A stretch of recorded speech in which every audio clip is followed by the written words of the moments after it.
오늘은요, 제가 어제 우리 연구소에 있는 그림책 전문가 엄마들한테 상실이나 죽음에 대한 그림책을 좀 골라보라 했더니, 이 5권을 골라왔어요. 한번 볼까요? 다시 만날 수 있을까요? 출판사는 청계의 바람이라는 출판사죠. 여기서 나온 이 양반의 책을 가지고 제가 2번인가 강의한 적 있죠. 뭐더라, 기억이 안 나. 커다란 나무 같은 사람? 또 있는데. 이건 이제, 헤어짐과 또 다시 만남, 이런 약간 불교적 세계관에 녹아있는. 한 사람이 소멸하는데, 한 사람이 새로 태어나는, 한 사람이 죽고, 아기가 또 다른 곳에서 태어나고 하는, 이런 이제, 그런 방식으로 다시 만난다는 거죠. 그래서 불교적 세계관, 윤회 알죠? 그런 걸 간접적으로 깔고 있는 책이고요. 또, 이건 제가 언젠가 작년인가 재작년에 강의한 적 있죠. 내가 함께 있을게. 여기서 나는 죽음이에요. 죽음이 삶에게 하는 말이죠. 죽음과 삶을 친구처럼 이렇게. 항상 삶과 죽음은 같이 있다, 가까이 있다, 이런 거죠.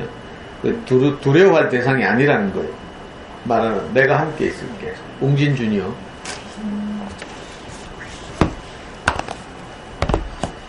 또, 할머니가 남긴 선물. 할머니와 손녀인가? 돼지 둘이 이제, 하나는 손자고 하나는 할머니인데, 그 할머니의 마지막을 이제 함께 이렇게 하는 그런 이야기죠. 또, 이거 말고도 또 있는데, 어제 우리가 이제, 제가 빨리 막 재촉을 해가지고 찾은 게 5권. 코끼리 할아버지. 이것도, 코끼리 할아버지의 헤어짐. 이 쥐하고, 작은 생쥐하고 이제 코끼리 할아버지하고 동행하다가 할아버지를 떠나보내는 이런 이야기. 그리고 제가 오늘 여러분들과 함께 하려고 이 5권 중에 제가 선택한 그림책. 이럴 수 있는 거야. 이럴 수 있는 거야? 이런, 물음표 2개에 따옴표 1개 있죠? 이 막, 항의하는 이런 장면이죠. 이 독일 그림책이에요. 여기 독일 아동문학상을 받은 아주 유명한 작품이죠. 제가 항상 미국의 칼데코상, 영국의 게이트 그린어웨이상을 주로 말씀드리지만, 독일에는 이게 항상 아동문학상 또 청소년 문학상 이런 게 있죠. 그게 이제 미국으로 말하면 칼데콧과 비슷한. 독일 그림책 중에도 우리가 익히 하는 그림책들이 좀 있어요. 어린이 그림책 가운데 가장 유명한 책이라고 할 수 있는 누가 내 머리에 똥 쌌어. 이게 독일 그림책이죠. 이게 세계적인 거의 1, 2위를 다투는 그림책. 아이들이 좋아하는, 특히 어린 아이들, 유아들이 좋아하는. 또 아까 제가 검색해 보니까 그 씩씩한 마들린느 시리즈 있죠. 마들린느가 독일 발음이죠. 영국은 메들렌 이렇게 말하고, 이 사람 미국 가 있는데 원래 오스트리아 사람이에요. 오스트리아와 독일이 같은 비슷한 언어를 쓰고 이래서 독일 그림책으로 분류되기도 하죠. 그 밖에도 많은 그림책이 있는데,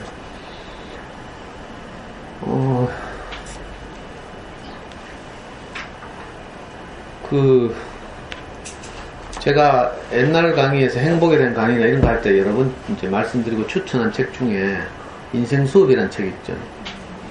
인문학 강의니까 좀 이런 고상한 이야기를 좀 해야 되잖아요. 인생 수업이라는 책이 있어요. 지금은 돌아가신 것 같은데, 하버드 대학의 유명한, 하버드 대학 대학원의 유명한 교수이기도 하고, 현대 호스피스 운동의 창시자가 있는데, 그분이 이제 엘리자베스 퀴블러 로스라는 분이에요. 이분이 쓴 책이 우리나라에 번역돼서 이제 베스트셀러가 된 게, 인생 수업이라는 몇 년 전에 유명한 책이죠. 이게 이제 이분이 학교에서 강의도 하면서 실제로 병원에 가서, 호스피스 병동에 가서 실제로 많은 사람들, 죽음을 앞에 둔 많은 사람들을 만나서 인터뷰도 하고 막 이렇게 하는 분이죠. 연구하고 이런. 이분이 이제 그렇게 호스피스 운동을 하면서 죽음을 앞둔, 죽음이 확정된 사람들을 인터뷰해서 낸 책이 인생 수업이죠.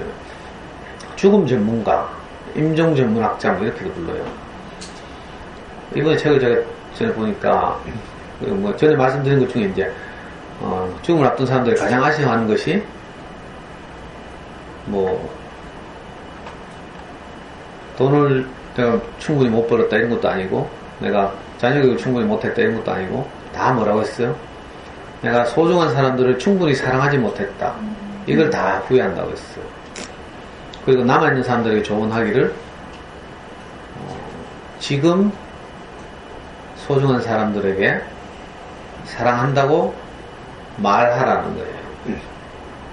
그래서 이 영문판 버전에는 가장 많이 출연한 단어가 now라고 했죠. now, 지금. 우리는 오늘, 지금을 사는 거죠, 지금. 이분이 이제 연구한 바에 따르면 사람이 어려운 일을 만날 때 보통 그 어려움을 대하는 태도가 크게 5가지 단계를 거친다고 해요. 예를 들어서 내가 암 선고를 받았다, 아니면 내가 뭐 가족이 누가 어려운 일을 당했다, 이럴 때 5가지 과정을 거친다고 하거든요. 제일 처음이 뭔가 하면 일단 부정이죠, 부정. 이 사진 판독이 잘못됐을 거야. 내 동생도 지난해 건강검진 받다가 이상해가지고 사진을 찍어봤는데 뭐 위에 종양이 5cm 정도 크기로 있다고 이렇게 이제 판정을 받았어요. 그래서 큰 병원에 가보라고 했죠. 제일 먼저 당황해가지고 이제 내 동생하고 재수 씨가 우리 형한테 뛰어갔어요. 사진을 들고. 그래서 사진을 보여주니까 우리 형도 처음에는 뻥 쪄가지고 자기 동생 이야기 아니고 재수 씨 이야기인 줄 알았대. 동생하고 재수는 또 한 단계 건너뛰잖아요. 보통 이제 이런 어려운 일을 당할 때 가장 먼저 하는 게 부정이죠. 부정. 아닐 거야, 잘못됐을 거야. 그 다음 단계가 뭔가 하면 이제 분노예요. 그 분노의 단계에서 나타난 말이 왜 하필 내게 이런 일이 있지? 내가 뭘 잘못했길래 왜 나만? 이런 식으로. 오늘 제가 선택한 책의 제목이 바로 그거예요. 어떤 어려운 일이 생겼어요. 그럴 때 보통 우리가 이제 취하기 쉬운 태도가 이거죠. 이럴 수 있는 거야? 왜 내게 이런 일이 있지? 뭐 이런 거지. 물론 이제 그 다음에는 이제 확인되잖아요. 처음에는 부정하고 그 다음에 분노해요. 그러다가 나중에는 타협하죠. 그래도 살 수는 있을 거야. 뭐 수술하면 낫겠지. 뭐 이런 식으로 받아들이면서 이제 타협하고 길을 찾고. 그게 세 번째죠. 그 다음에는 뭐더라? 네 번째 단계 우울.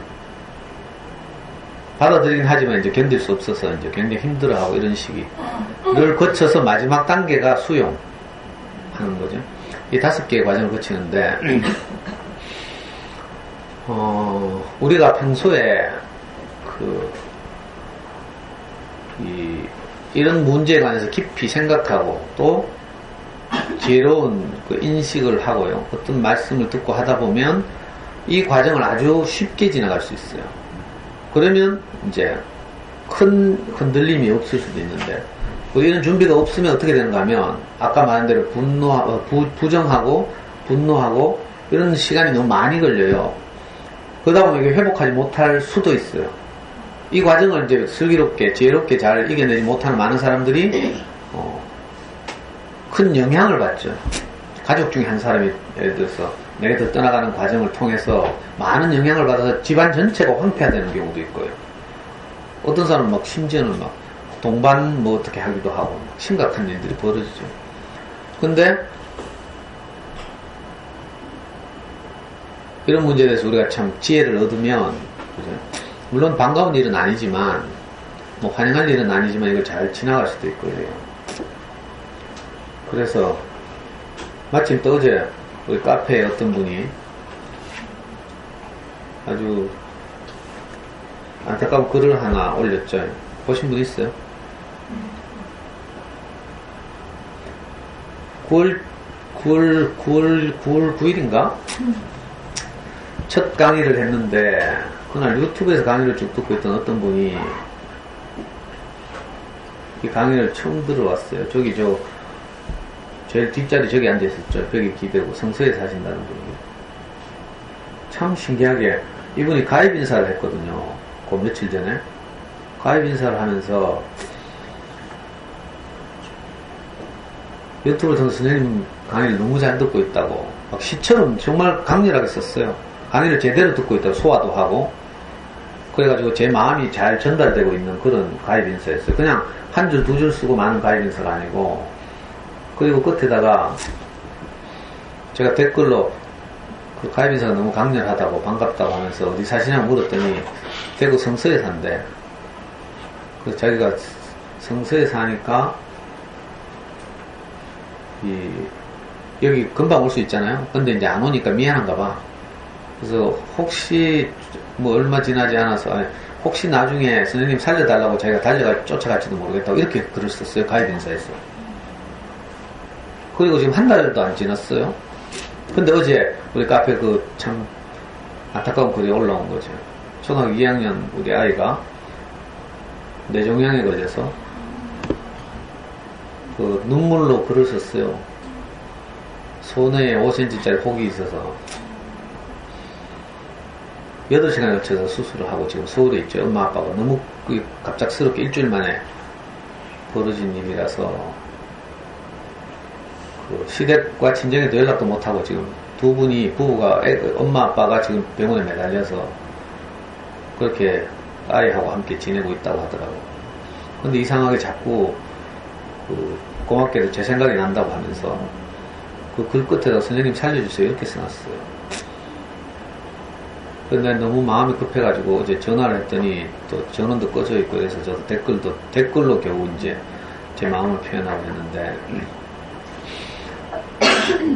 그래서 이번 주에는 내가 원래 이거 예정한 건 아니지만 좀 무거운 주제지만 우리가 한번 이렇게 이런 이야기를 해봐야 되겠다 싶어서 이 책을 골랐거든요. 그리고 그 아이는 또 손에도 손에 5cm 있었다 했지. 그 다음 뭐지?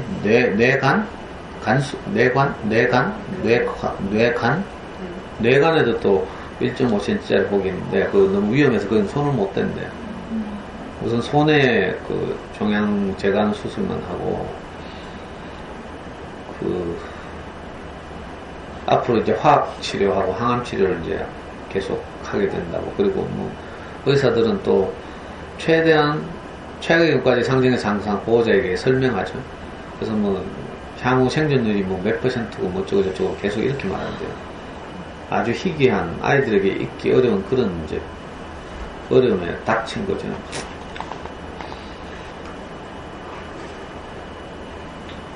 자.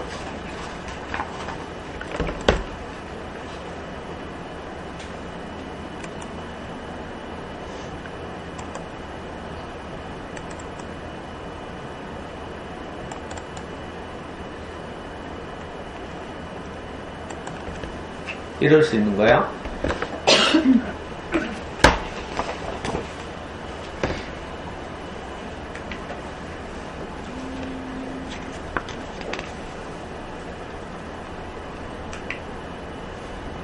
처음에 우리는 무슨 일인지 몰랐어요.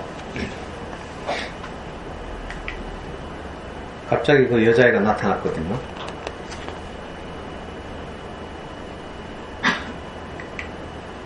화가 잔뜩 나서 씩씩대면서 지나가더라고요.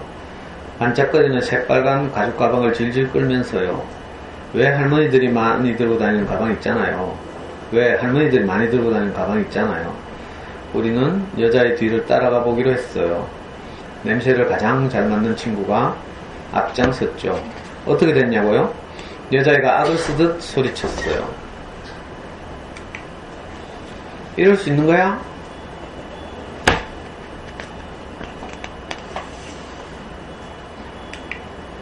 세상에. 그러더니 여자애는 다시 가방을 질질 끌면서 걸어갔어요. 우리는 계속 따라갔죠. 이번에는 가장 조그만 친구가 앞장섰어요.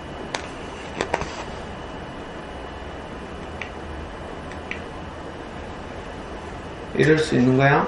이건 뭐 원망과 분노가 섞여서 읽어야 되는데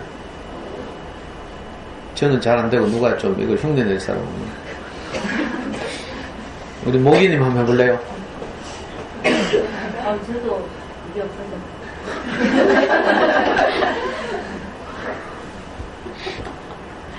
이건 막 지금 악을 쓰면서 이렇게 말해야 되거든요. 엄마들 평소에 집에서 하듯이.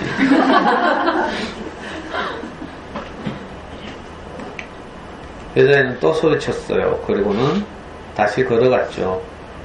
그럴 줄 알았어요. 정말 이상하다고 생각했죠.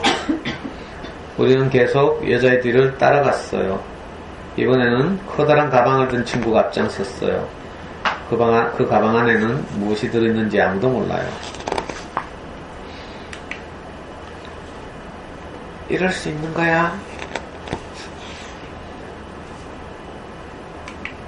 우리는 궁금했어요. 쟤 뭐 하는 거지? 어깨만 더 쓰겠어요. 모두 다 그랬어요.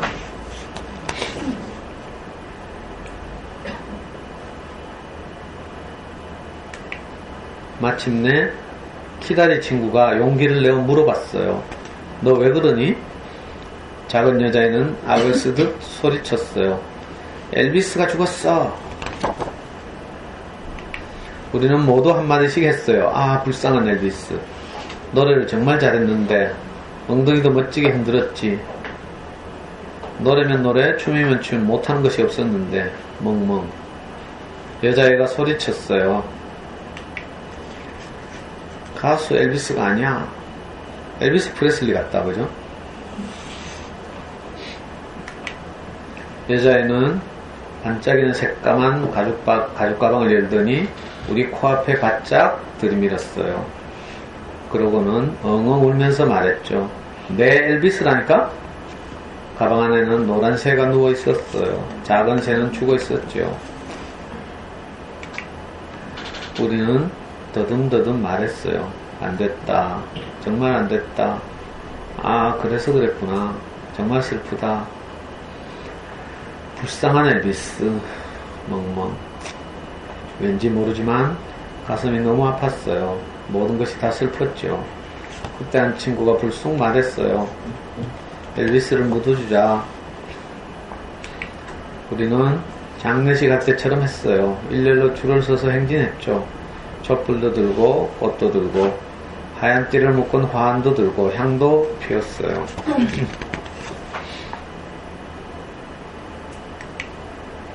헤어지는 거예요. 그래요. 그런 거예요. 우리는 함께 모였어요. 함께 모여 앉았어요. 아몬드가 박힌 과자를 먹고 코코아를 마시면서 엘비스를 생각했죠. 여자애가 엘비스 이야기를 해주었어요. 우리는 들을 수 있었어요. 엘비스가 뾰로롱 뾰로롱 노래하는 소리를요. 우리는 조금 울었어요. 그리고 서로 꼭 끌어안고 마음속으로 그려보았죠.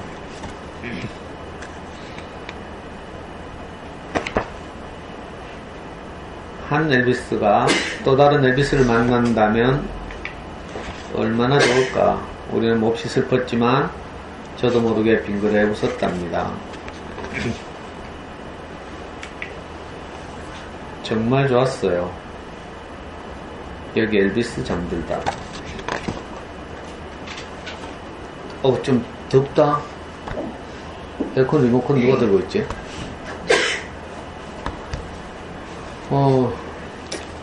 이제 아이들하고 읽어야 하니까 이 지혜로운 작가가 작은 새의 죽음으로 이렇게 표현한 거죠. 그래서 아이들에게 부담을 덜 주고 사랑하는 것들과의 이별 이런 것들을 이제 우리에게 말하는 거예요. 그러니까 자, 아이들하고 읽을 때는 이제 이렇게 제가 아이들하고 이런 걸 가지고 예를 들어서 책보 수업을 하게 되면 당연히 아이들하고 이렇게 말하겠죠. 반려동물이나 이런 걸 키우다가 혹시 헤어진 적 있느냐고 이렇게 묻겠죠. 그러면 아이들은 뺑아리 키우다 죽었어요 하고 이렇게 하면서 이제 자기 경험을 이렇게 이야기하고 하거든요. 우리 아이들에게는 그렇게 가볍게 주변에서 흔히 있을 수 있는 달팽이 키우다가 없어지는 경우도 있고 또 뺑아리 키우다가 실제로 뺑아리 죽는 경우도 있고 이렇잖아요. 서운한 일이지만 어릴 때부터 이제 이런 이별 연습을 해나가는 거죠. 근데 이제 우리 엄마들하고 제가 이제 이야기를 하는 거니까 그런 뭐 새가 뭐 어떻게 되고 뭐 이런 이야기가 아니잖아요.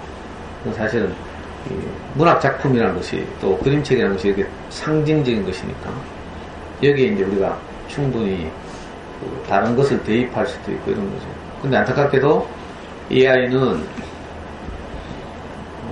아까 말씀드린 그 엘리자베스 퀴블러-로스의 그 죽음을 받아들이는 5단계에서처럼 그렇게 이제 그 과정을 거치는 거죠. 처음에는 부정하고 이제 분노하고. 그래서 책의 제목을 아주 강렬하게 뽑았어요. 이럴 수 있는 거야.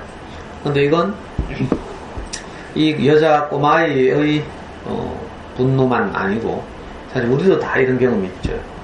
내게 정말 원치 않는 일이 내게 발생할 때 우리는 다 이렇게 부정하고 분노해요. 왜 하필 내게 이런 일이 있는 거야? 내가 뭘 잘못했길래 내가 열심히 살았는데 자꾸 이런 생각이 들죠. 속상하고 또 내 자신에게 뿐만 아니라 우리 아이에게 또 이런 일이 생기면 뭐 꼭 이렇게 뭐 이별하고 그런 심각한 일이 아니라도 우리가 감당하기 어려운 속상한 일들이 생기잖아요. 학교 생활 속에서 뭐 친구들하고 관계가 어려울 수도 있고 또 아이들이 뭐 아플 수도 있고요. 하여튼 여러 가지 일이 발생할 텐데 그럴 때 우리 안에 가장 먼저 드는 생각이 이거예요. 왜 내게 재수 없이 이런 일이 이런 생각이 드는 거죠. 저도 항상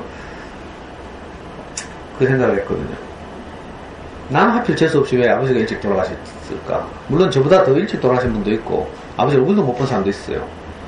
근데 이제 이놈의 그 고통이나 이런 것들은 다 주관적이라서 나는 연필 깎다 손배도 남 애기 낳다 배 아픈 거 하고 크게 다르다고 할 수 없어요. 비교할 문제가 아니죠. 철저하게 주관적인 것이니까. 그 속상한 일이 생길 때마다 우리가 막 이렇게 원망하고 분노하고 신에 대해서 항의하고 막 이러죠. 이게 가벼운 일이 아니니까. 근데 신기하게 어제 우리 카페 글 쓴 그분은 정말 의연하고 담담하게 물론 이제 꼭 뭐 현장에 가면 그렇진 않겠지만 너무 속상하고 막 이랬겠지만 그래도 의연하게 잘 이렇게 상황을 받아들이고 침착하게 잘 이렇게 대처하고 있더라고요. 그리고 거기다가 고맙게도 선생님 강의를 듣고 예방주사를 맞아서 그런지 이렇게 써놨어요.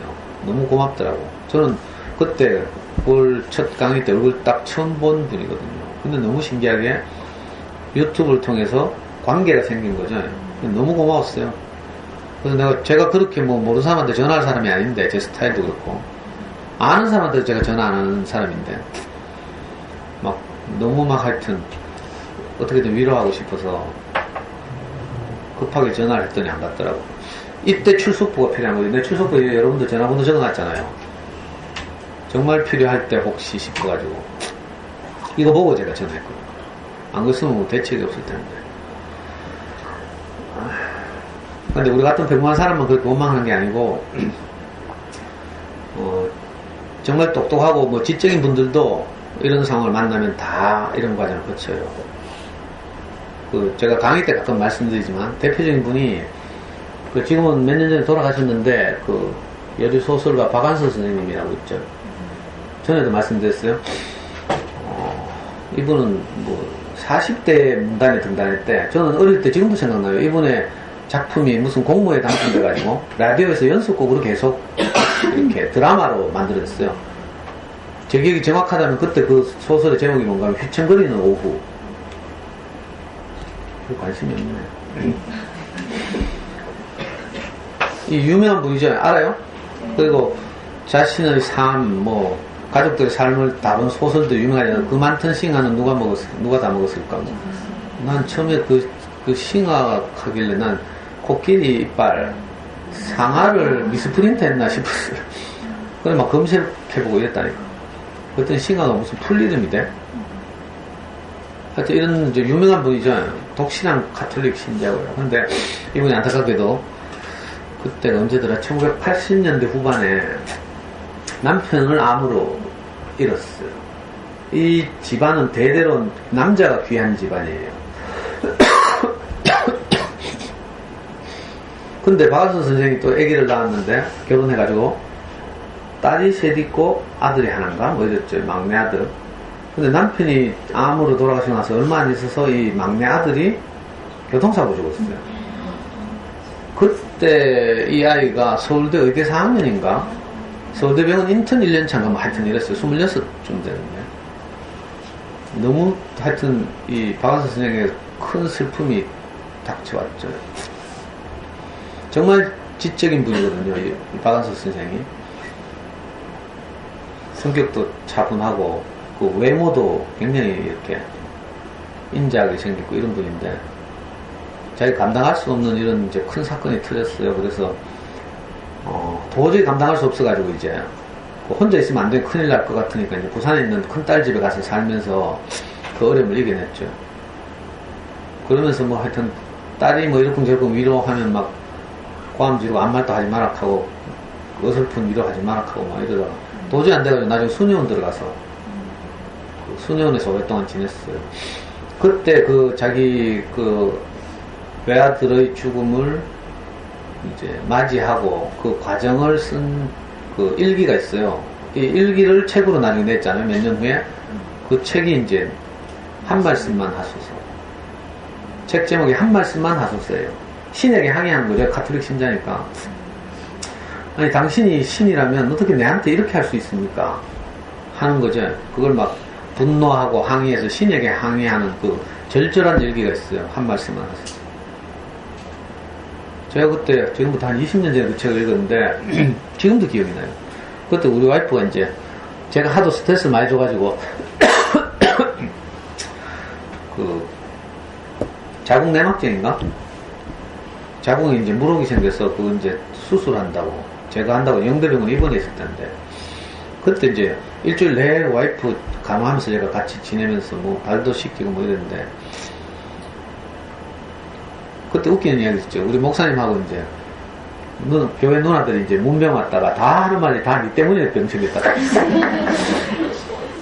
근데 그런 말이 제게 그때 전혀 뭐 실족하거나 사망이 되지 않았어요. 당연하게 여겨졌죠.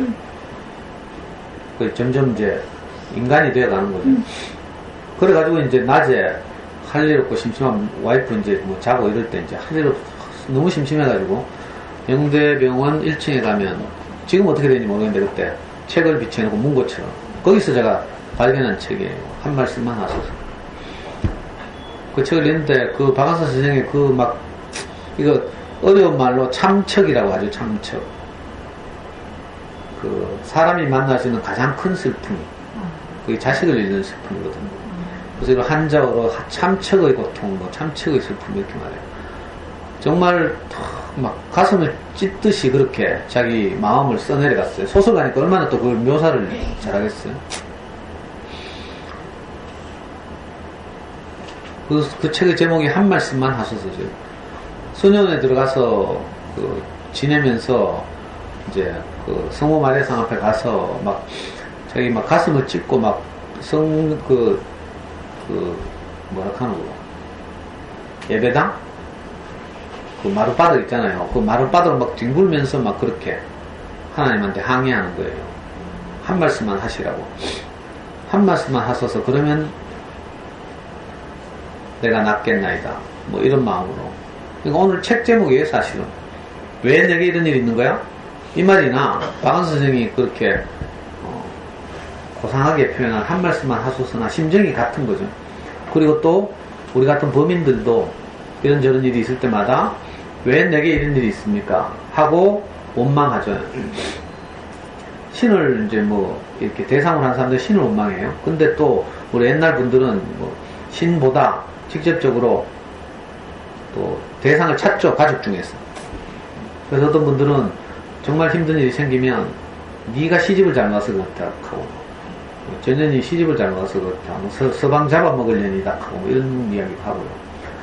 또는 뭐 이사를 잘못 가서 그렇다 뭐 여러 가지 이제 이렇게 이게 전부 원망 섞인 피하고 싶은 일이 내게 닥쳤다 이런 말이에요. 앞으로 우리도 그렇죠. 아까 제가 말을 실수했는데 그 엘리자베스 키블러도스 여사가 그 인생 수업의 책을 쓰면서 누구에게 갔다고요? 죽음이 확정되어 있는 환자들에게 갔다 이렇게 말했죠. 근데 사실 제가 그 말하고 나서 아이고 내가 잘못 말했구나 싶더라고. 왜냐하면 우리도 다 죽음이 확정돼 있어요. 말기암 환자뿐만 아니에요.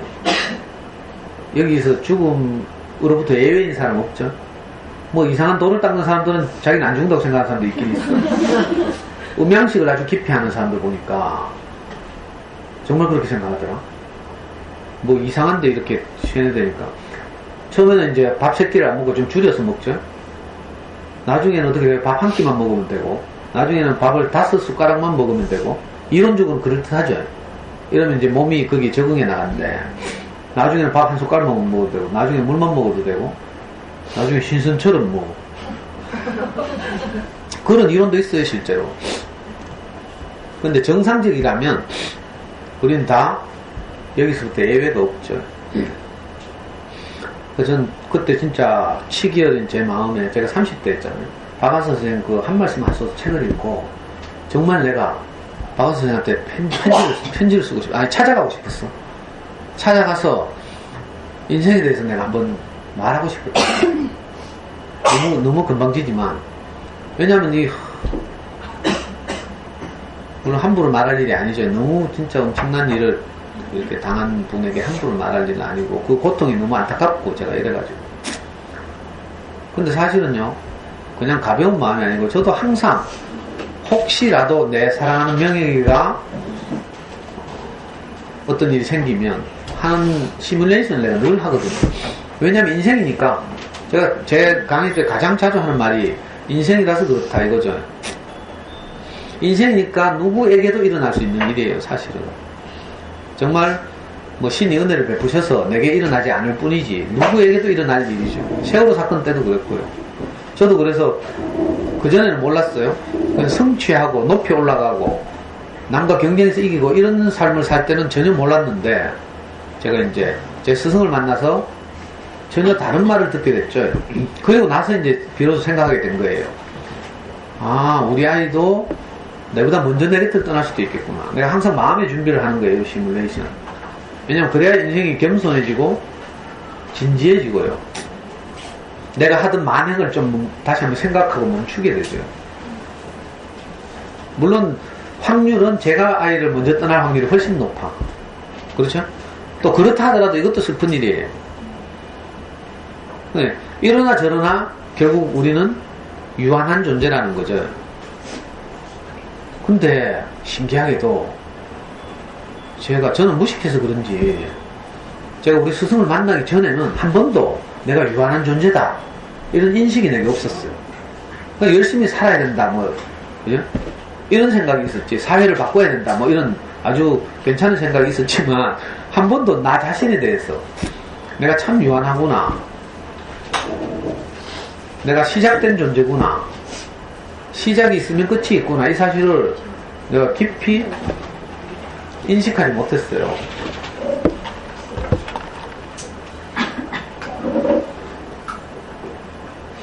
그래서 뭐 닥친 대로 살았죠.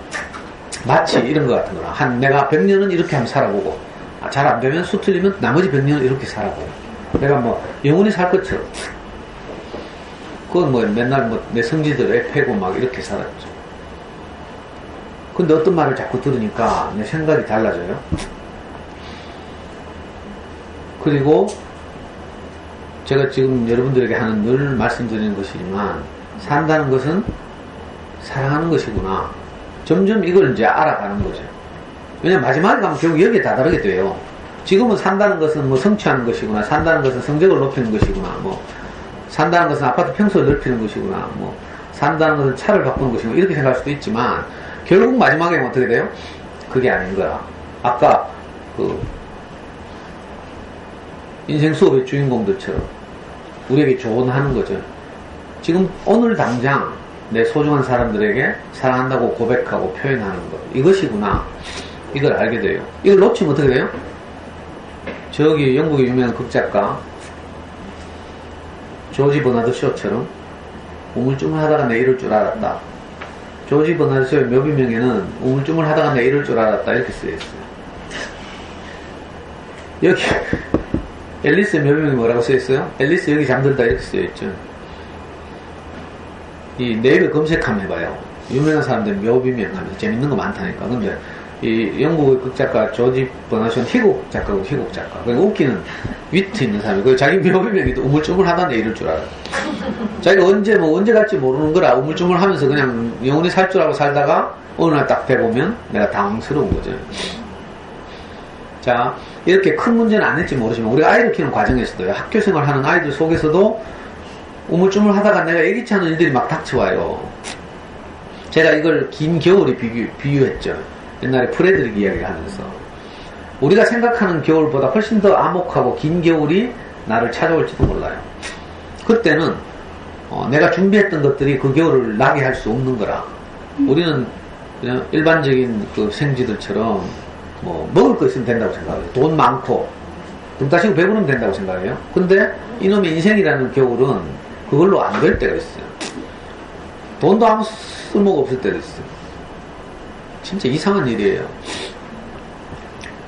저도 뭐 굉장히 심각한 그런 절망은 아니지만 그런 몇 번의 절망을 제가 경험했잖아요. 뭐 그 정도의 절망도 뭐 다 그렇겠지만 자기에게 찾아오는 이 절망은 감당할 수 없다.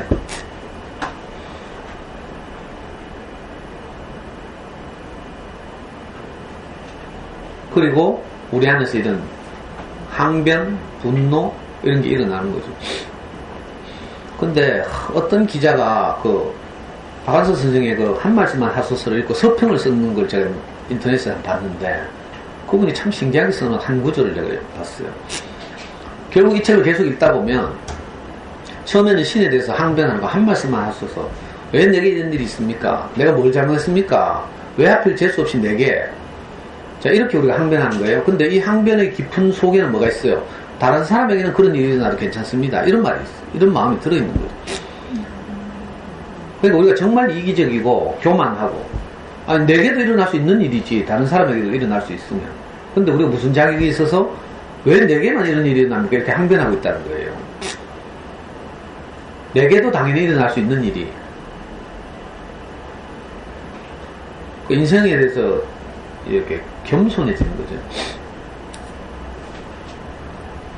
저는 이제 이런 문제를 한 번도 생각하지 못하다가 이제 아이를 키우면서 이제 많이 생각하게 됐고요. 또 많은 말씀을 들으면서 그리고 이런 일이 생겨나면 항상 주변에서 또 송사도 하고요. 내게 불행한 일이 생기면 사실 주변에서 직접 송사하는 건 아니지만 내 귀 속에 네가 뭐 잘못해서 그렇지. 그죠? 뭐 이런 식으로 자꾸 내가 자책이 되고 아이들한테 어떤 작은 일이라도 생기면 한편 내 속에서 내게 대한 송사가 계속 오죠. 내가 자책이 돼요. 네가 뭘 잘못했지 뭐 예를 들면 이런 식으로. 왜 어려운 일이 생겨 세월호 사건 같은 거 났을 때 그때 그 세월호에 아이를 태워서 수학여행을 보냈던 많은 부모들이 그 인터뷰하는 거 들으니까 아침에 좀 따뜻한 말을 해서 보낼 텐데 내가 그거 괜히 아무것도 아닌 일로 애한테 화내가지고 뭐 이렇게 또 자기 자책을 하고 지나가는 화살을 자기 가슴에 막 꽂는 거예요.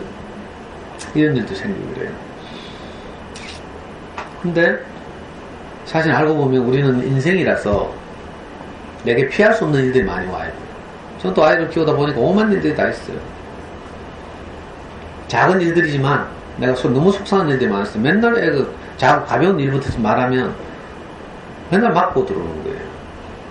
우리 애는 작고 2월생에서 일찍 들어가가지고 맨날 맞고 와요. 그래서 내가 몇 번이나 현장에 출동해가지고 범인들 체포해가지고 겁도 지고요. 내가 부모로서 최선을 다했죠. 뭐 남의 아 생각 안 했어요. 내 아만 생각하고 막상 현장에서 체포해보면 우리 애하고 비슷한 크기의 초등 3학년 그 뭐 화를 못 내겠는 거라. 가면 할 수 없이 또 아이스크림 사가지고 하나씩 주면서 사이좋게 지내라 하고 애들은 뭐 벌써 제가 현장에 출동하면 벌써 울어보는데 범인들인데 분명히 범인들인데 아이고 참 내가 우리 아이를 위해서 최선을 다하고 싶지만 안 되더라고. 뭐 가보면 뭐 우리하고 똑같고 그러니까 상대방 탓할 것도 없어요. 애들 다 그렇지 뭐 그죠? 저는 몇 번이나 체포했거든요. 한 번은 우리 애가 정기어린이 부회장에 출마했는데 그 방송으로 선거 유세를 하는 거예요. 그래서 당연히 유세 원고를 제가 써줄 거 아니에요. 그래서 제가 원고에도 그렇게 썼어요. 우리 아이가 남명초등학교를 다녔어요. 그래서 연설하면서 남명어린이 여러분 이렇게 이제 시작한 거죠. 근데 그 5학년 때 이제 남자 5학년 부회장을 출마한 거예요. 근데 그 방송을 본 6학년 짱 언니가, 누나가, 저기 6학년 보고 남명 어린이 여러분 같다고. 독도에서 우리 애만 만나면 갈구는 거라. 근데 내가 너무 속상해가지고요. 걔를 체포하러 또 현장에 출퇴. 자꾸 보니까 애가 막 그다태 진짜 여학생 짱이니까. 여학생이 발육도 빠르죠. 그래서 내가 차에 태웠잖아. 학교를 데리고 가려고, 혼내려고 이제. 그 걔 집 앞에서 잡았어. 그래서 또 이야기를 들어보니까 아빠 엄마는 뭐 하시노 뭐 하니까 아빠 엄마 없고 할머니하고 산대. 아이고 하니까 또 내 마음이 금방 약해져가지고 또 아이스크림 하나 사주고 그러지 마라 하고 그 남명어린이면 이건 일반적으로 하는 말이다 연설할 때 반말이 아니다 하고 또 국어 공부 막 시키고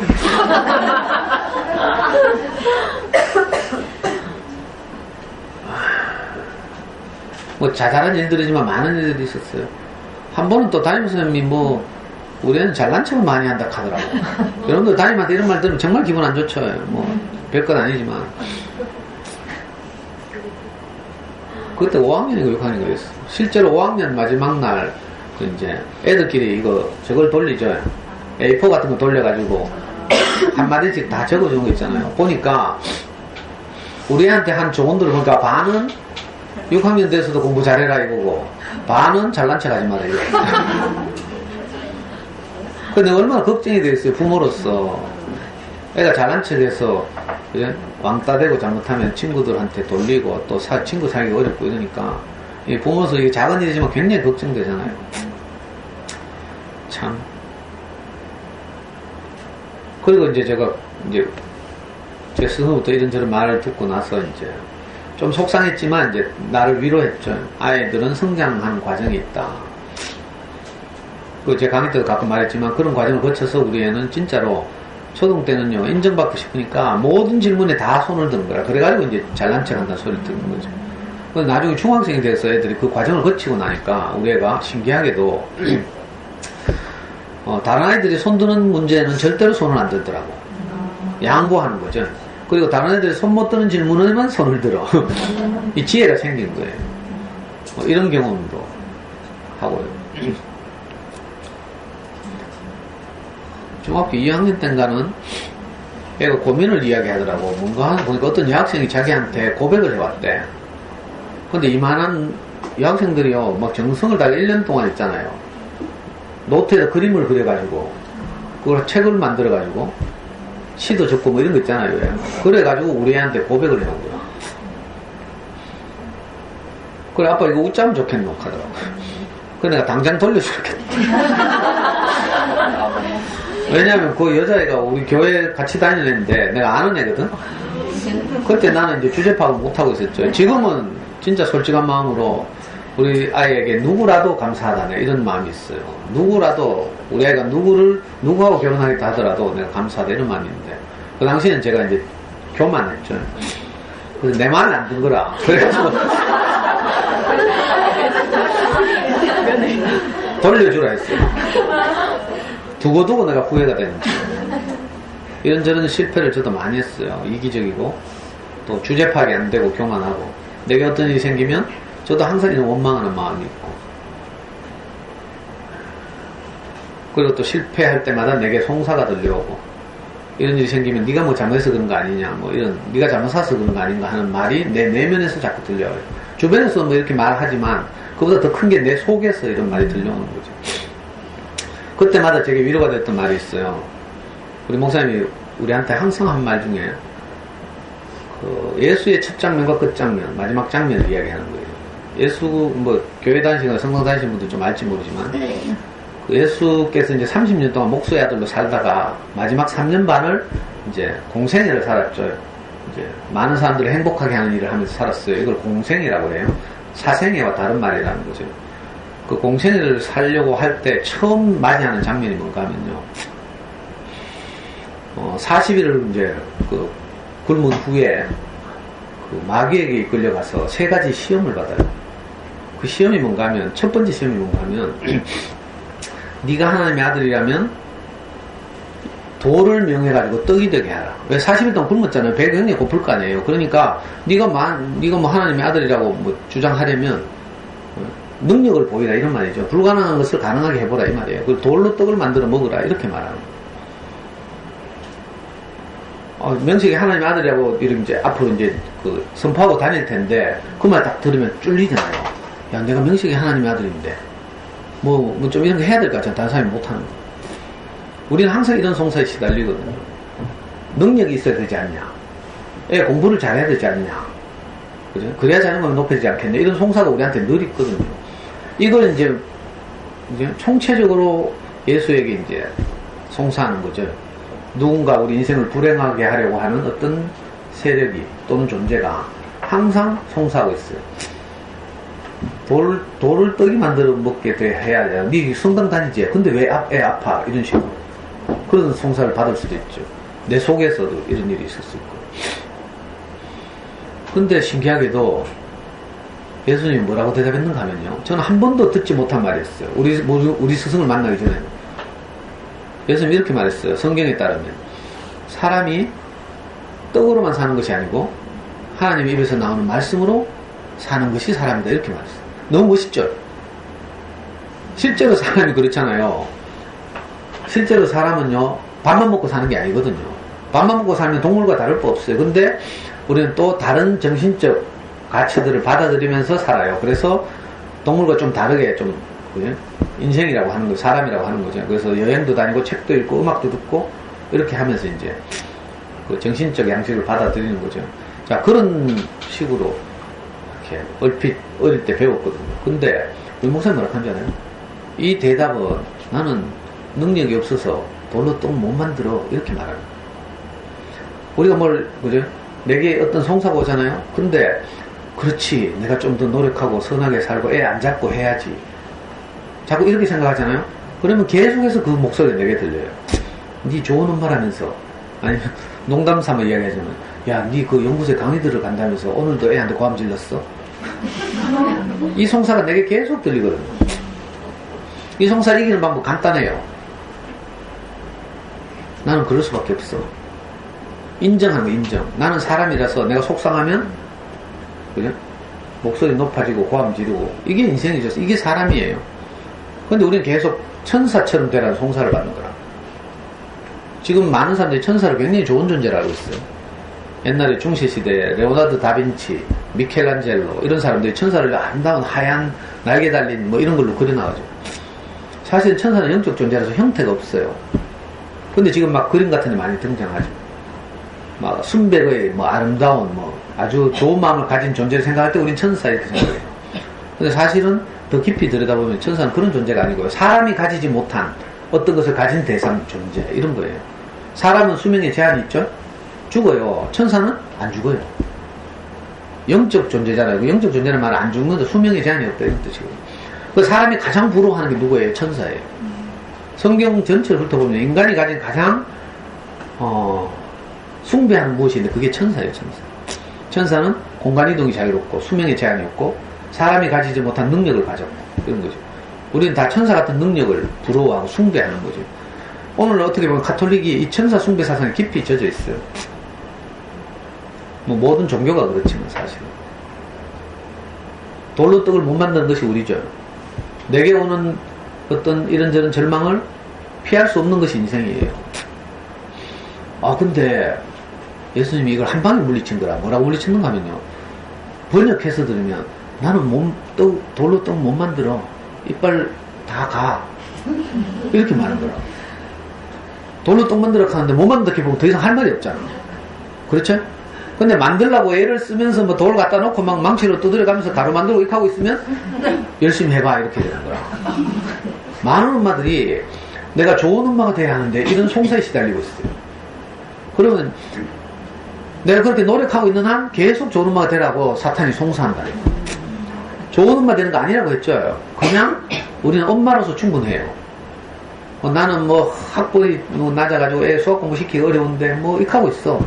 그거하고 아무 상관이 없어요. 내가 아이한테 엄마가 되는 것은. 그냥 낳았기 때문에 엄마인 거죠. 이 존재 그 자체로 아이에게 필요하다는 뜻이에요.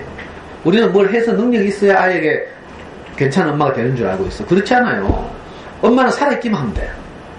한번 생각해 보라니까. 진정 어머니 돌아가셔봐요. 속상할 때 어디 가서 이제 말할 데가 없다니까. 난 우리 어머니 돌아가셨으니까 내 금방 구하라는 생각이 들더라고. 형도 있고 동생도 있지만 아버지는 벌써 돌아가셨고 어머니 15년 전에 돌아가셨는데 돌아가셨으니까 구하예요, 구하. 그러니까 엄마는요 그냥 살아있기만 하면 돼. 우리 엄마가 내 중학교 고등학교 안 보내줘도 괜찮아요. 어릴 때 뭣도 모를 때는 그거 가지고 원망하고 했지만 철들고 나니까 그게 아니더라고. 우리는 아이 옆에 있기만 하면 돼요. 그 애 아프면 뭐 병원에 데리고 뛰가고 이런 거만 하면 되지. 꼭 뭐 내가 명문대학을 나가지고 수학교육을 전공해가지고 막 화도 안 내면서 수학 공부를 척척척 시키고. 우리가 다 이런 송사에 시달리고 있다고요. 자, 이거 한 예를 든 거예요. 이 송사를 총체적으로 표현한 것이 네가 하나님의 아들이라면 돌로 떡을 만들어 보라 이렇게. 그럼 내 못 만든다 하면 되지. 사람이 돌로 어떻게 떡을 만들어요? 불가능하잖아요. 근데 우리에게 자꾸 불가능한 것을 하게 하라고 주문하는 송사가 있어. 우리가 좋은 엄마 된다는 거 불가능하거든. 가능합니까? 가능하면 여기 안 왔을 거야. 그러니까 여기에 속으면 안 돼요. 이게 송사예요. 사탄이 우리를 불행하게 하고 나를 자책하게 하고 나를 늘 돌아보게 하고 회의하게 하는 송사가 우리 안에 늘 있어요. 아이들한테 어려운 일이 생겨도 항상 내가 자책하게 만들고, 그죠?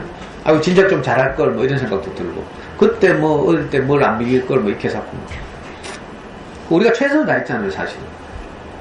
그러니까 이걸 항상 명심해. 우리는 최선을 다하고 있다. 나는 엄마로서 충분하다. 이게 하나님 말씀이에요. 나는 돌로 떡 못 만든다 이렇게 하면 돼요. 네? 그러니까 사탄이 1번 질문을 더 이상 못하는 거야. 1번 송사를. 사람이 떡으로만 사는 것이 아니고 하나님 입으로 나오는 모든 말씀으로 사는 것이 사람이다. 이건 고상한 말이에요. 성경에 구약성경에 나오는 말을 예수님이 패러디한 건데, 인용한 건데, 그 말의 내용이 그렇다면 나는 돌로 떡 못 만든다. 나는 사람이다. 인생에 불과하다. 인생이 어떻게 돌로 떡 만들겠어. 두 번째 또 유혹이 뭔지 알아요? 그 송사가 높은 곳에 데리고 올라가가지고 성령 꼭대기에 데리고 올라가지고 뛰어내리라. 네가 하나님의 아들이라면 하나님의 천사를 동원해서 발가락 하나 다치지 않게 할 것이다. 이렇게 유혹하는 거예요. 우리 흔히 그런 일이 있어요. 내가 교회생활 열심히 하고 또는 신앙생활 열심히 하면 내가 절대로 암도 안 걸리고 이럴 것이다. 뭐 이런 생각할 수 있지. 그렇지 않아요. 그거하고 아무 상관이 없어요. 우리가 진짜 뭐 그래?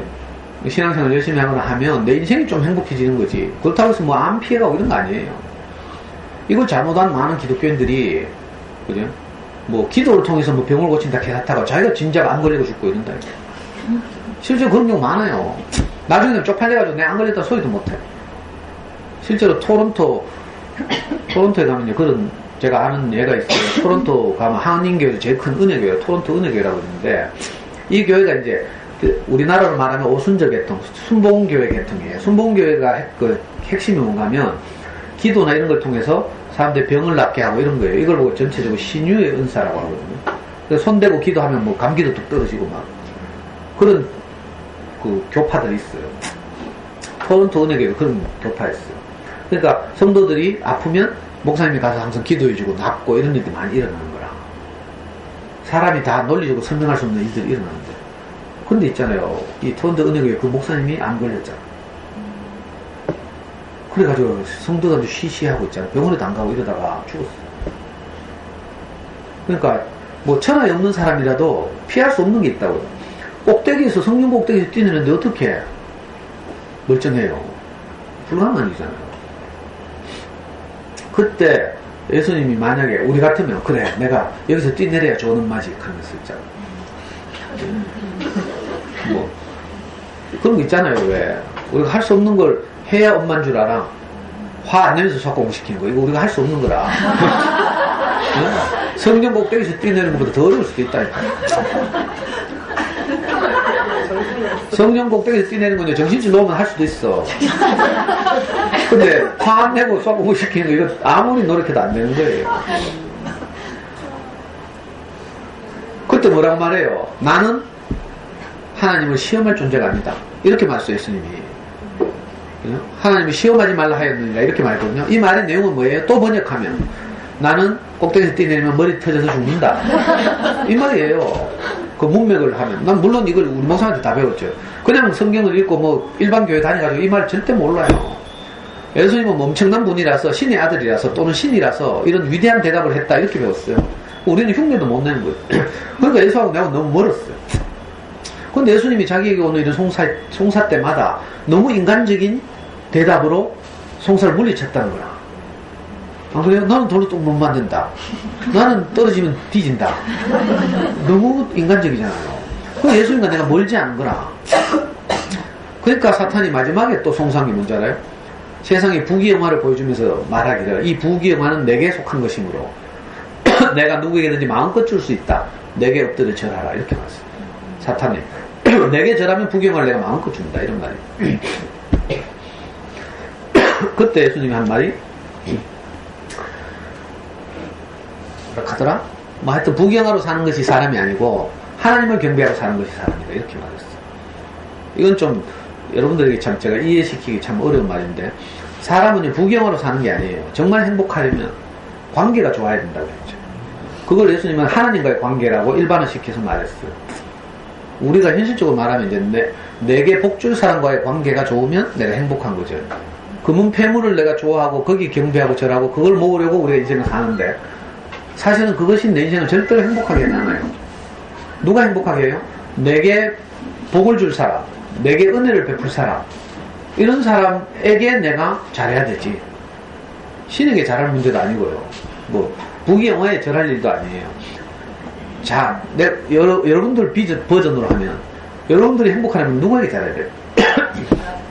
남편한테 잘해야 돼. 한번 해봐요. 남편 밉죠? 미워가지고 잘 안 하지? 그럼 누가 찝찝해? 내가 제일 찝찝해요. 불안하고 부자연스럽고 막 몇 달씩 대화 안 하고 이런 독한 엄마들 있더라. 몇 달씩 대화 안 하면 얼마나 답답해요. 우리는 비형이라서 그걸 못해. 몇 달씩 뭐 안 하는 거. 나는 당장 그 자리에서 풀어야 돼.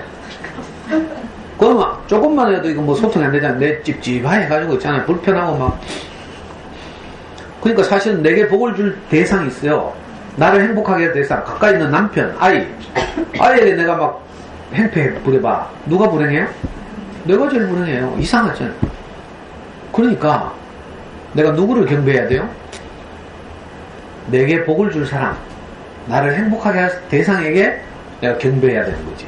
금은폐물에게, 부귀영화에게 경배할 일이 아니라는 거예요. 근데 우리는 자꾸 속아가지고 그래도 그렇지. 귀신에 쓰여가지고 엉뚱한 데 경배하고 있어요. 돈 뭐 이런데. 그렇지 않다니까. 관계가 중요해요. 그걸 추상적으로 일반화시켜서 말한 것이 내게 복을 줄 사람을 일반화시켜서 유태인들은 누구라고 했어요? 하나님이라고 했죠. 그러니까 예수님은 하나님께 경배하라 하였느니라 이렇게 되는 거예요. 아주 쉬운 말이죠. 사실은. 너무나 당연한 말이에요. 우리가 부귀영화나 명예나 권력이나 이런 데 경배할 일이 아니고 사람을 소중하게 여기는 것. 이게 사람 아니에요. 근데 사탄은 자꾸 와가지고 네가 하나님의 아들이라면 뭐 이쪽으로 하거든요. 예수님은 그렇게 이 세 가지 시험을 통과했어요. 전에 모든 인류가 여기서 다 걸렸거든요. 다 이런 송사함이 있잖아요. 아 그래 내가 돈을 떡을 만들어야지. 우리가 자녀 교육으로 말하면 그래 내가 좀 아이에게 잘해야지. 자꾸 이런 송사에 휘말려요. 예? 엄마이기만 하면 잘하고 있는 건데 엄마는 누구예요? 아이에게 생명을 준 존재예요.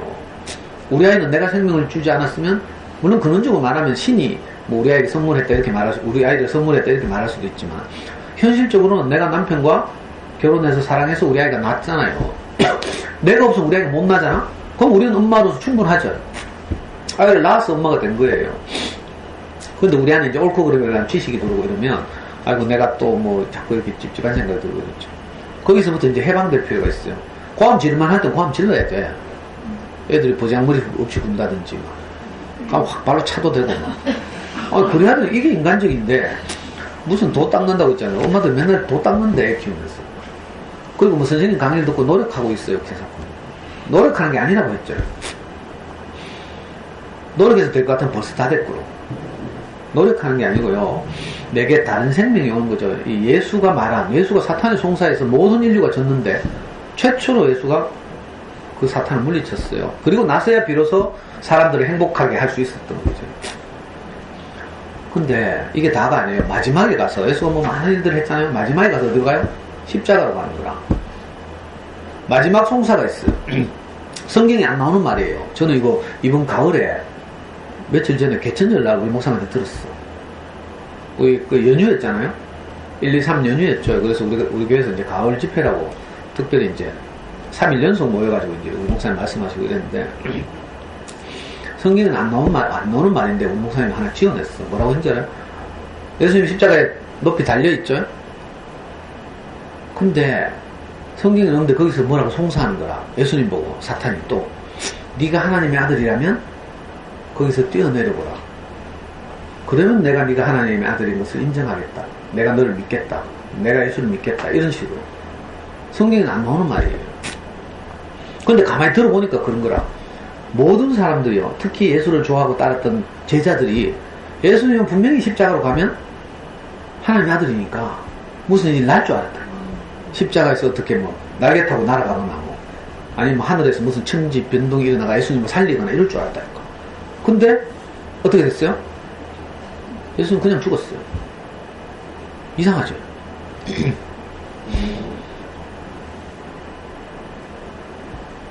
저는 어릴 때 이 장면을 아무도 내게 가르쳐준 사람이 없어. 그리고 뭐라고 하는 줄 알아요? 예수님이 우리 죄를 대신해서 죽었대. 피 흘려 죽었대. 가시 면류관을 쓰고 막 골고다 언덕을 십자가를 지고 오르면서 막 그래가지고 옛날에 영화 신에서 개봉됐잖아요. 뭐 지저스 크라이스트 슈퍼스타인가? 뭐 이상한 뭐 예수님이 막 진짜 골고다 언덕 올라가면서 가시 면류관 쓰고 피를 철철 흘리면서 채찍으로 맞고 막 이런 영화가 개봉됐어요. 그러니까 온 대구시는 기독교인들이 다 그 영화관에 가가지고 막 영화 보러 갔는데 막 전부 막 통곡을 하면서 울면서 뭐 주역하고 막 이런 것만 배웠어요. 어릴 때 내 죄를 대신해서 예수님이 고난을 받고 죽으셨다는 거라. 그랬더니 우리 교회 어떤 누님이 뭐라 한 줄 알아요? 아니 나는 죄 지은 적이 한 번도 없는데 예수님이 왜 내 죄를 대신해서 죽은지 이해가 안 된다. 우리 목사님도 그렇게 하더라고. 자기도 물론 완벽한 사람은 아니지만 우리 목사님 되게 착하게 살았대. 그러니까 내가 예수님이 나를 대신에 죽을 정도로 내가 죄는 안 지었다는 거야. 근데 이해가 안 된다는 거예요. 이해가. 이런 사람도 많아요. 이상하다. 뭘 내 죄를 대신해서. 물론 저 같은 사람은 좀 잘못 살기 때문에 그 가면 그런갑다 그랬어. 그래도 누가 나를 대신해 죽을 정도의 죄는 아니지. 내가 노름은 좀 했지만. 이상하잖아. 논리적으로 납득이 안 돼요.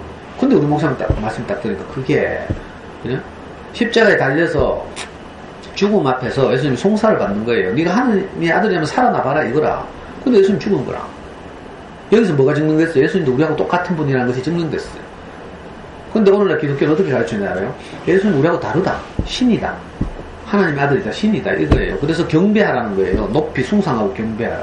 예수님 우리하고 너무나 다른 사람으로 이렇게 만들었죠. 그래서 우리는 그분을 경배하고 있어요. 숭배하고 있죠. 숭배. 근데 숭배하면 천당 간대 또. 그분을 믿으면 천당 간대. 이게 뭐 좀 이상하잖아요. 그게 아니고 예수님은 십자가에 달려서 죽는 순간 뭘 드러냈어요? 우리와 똑같은 인생이라는 것을 거기서 드러낸 거죠. 이게 진실이에요. 진실. 우리도 내 앞에 감당할 수 없는 어떤 것이 오면요 피할 수 없어요. 여러 번 말했죠. 짜장면을 먹을 것인가 짬뽕을 먹을 것인가 이 정도는 우리가 선택할 수 있어요. 저도 매일 여기서 밥을 시켜 먹잖아요. 저녁에. 그럼 우리 뭐 목이님이나 저한테 물어요. 오늘은 뭐 드실래요? 하면 내가 우정식당에 김치찌개 뭐 아니면 뭐 1층 김밥집이나 라면 이렇게 내가 선택할 수 있어요. 근데 범위를 벗어나가요. 내가 선택할 수 없다니까. 이상하죠? 우리가 중요한 건 내가 선택할 수 없는 게 많아요. 이게 인생이죠. 피할 수 없는 거죠. 그 베드로 같은 예수의 제자도 분명히 저 신의 아들이라서 십자가에 달려 죽을 때가 되면 무슨 일이 날 거라고 생각했어. 그래가지고 마지막 재판 받는 데까지 숨어 들어갔어요.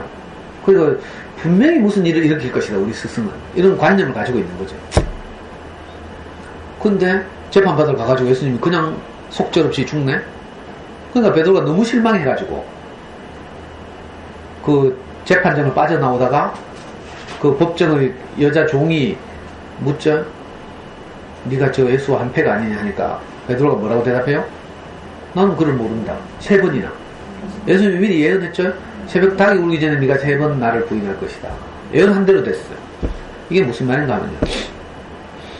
우리가 다 우리 관념과 기대대로 누구를 따르는 거예요. 아이를 키우는 것도 그렇고 다 그렇죠. 근데 내 뜻대로 안 되는 거라. 내 관념과 다르니까 실망하고 베드로는 다시 고향으로 돌아갔어요. 근데 이상하게 여기서 인생의 진실이 드러난 거죠. 이게 인생이에요. 내게 어떤 잔을, 내게 오는 잔을 내가 피할 수 없는 거죠. 이게 인생인 줄 알면, 미리 이런 말씀을 자꾸 들어두면요, 아, 인생이 이런 것이구나. 이걸 알게 돼요. 그러면 훨씬 쉬워져요. 어떤 일이 오잖아요. 근데 아까 야처럼, 왜 내게 이런 일이 재수없이 오지? 뭐, 한 말씀만 하소석하면 뒹굴고 막 이러죠. 물론 속상하고 슬픈 일이죠.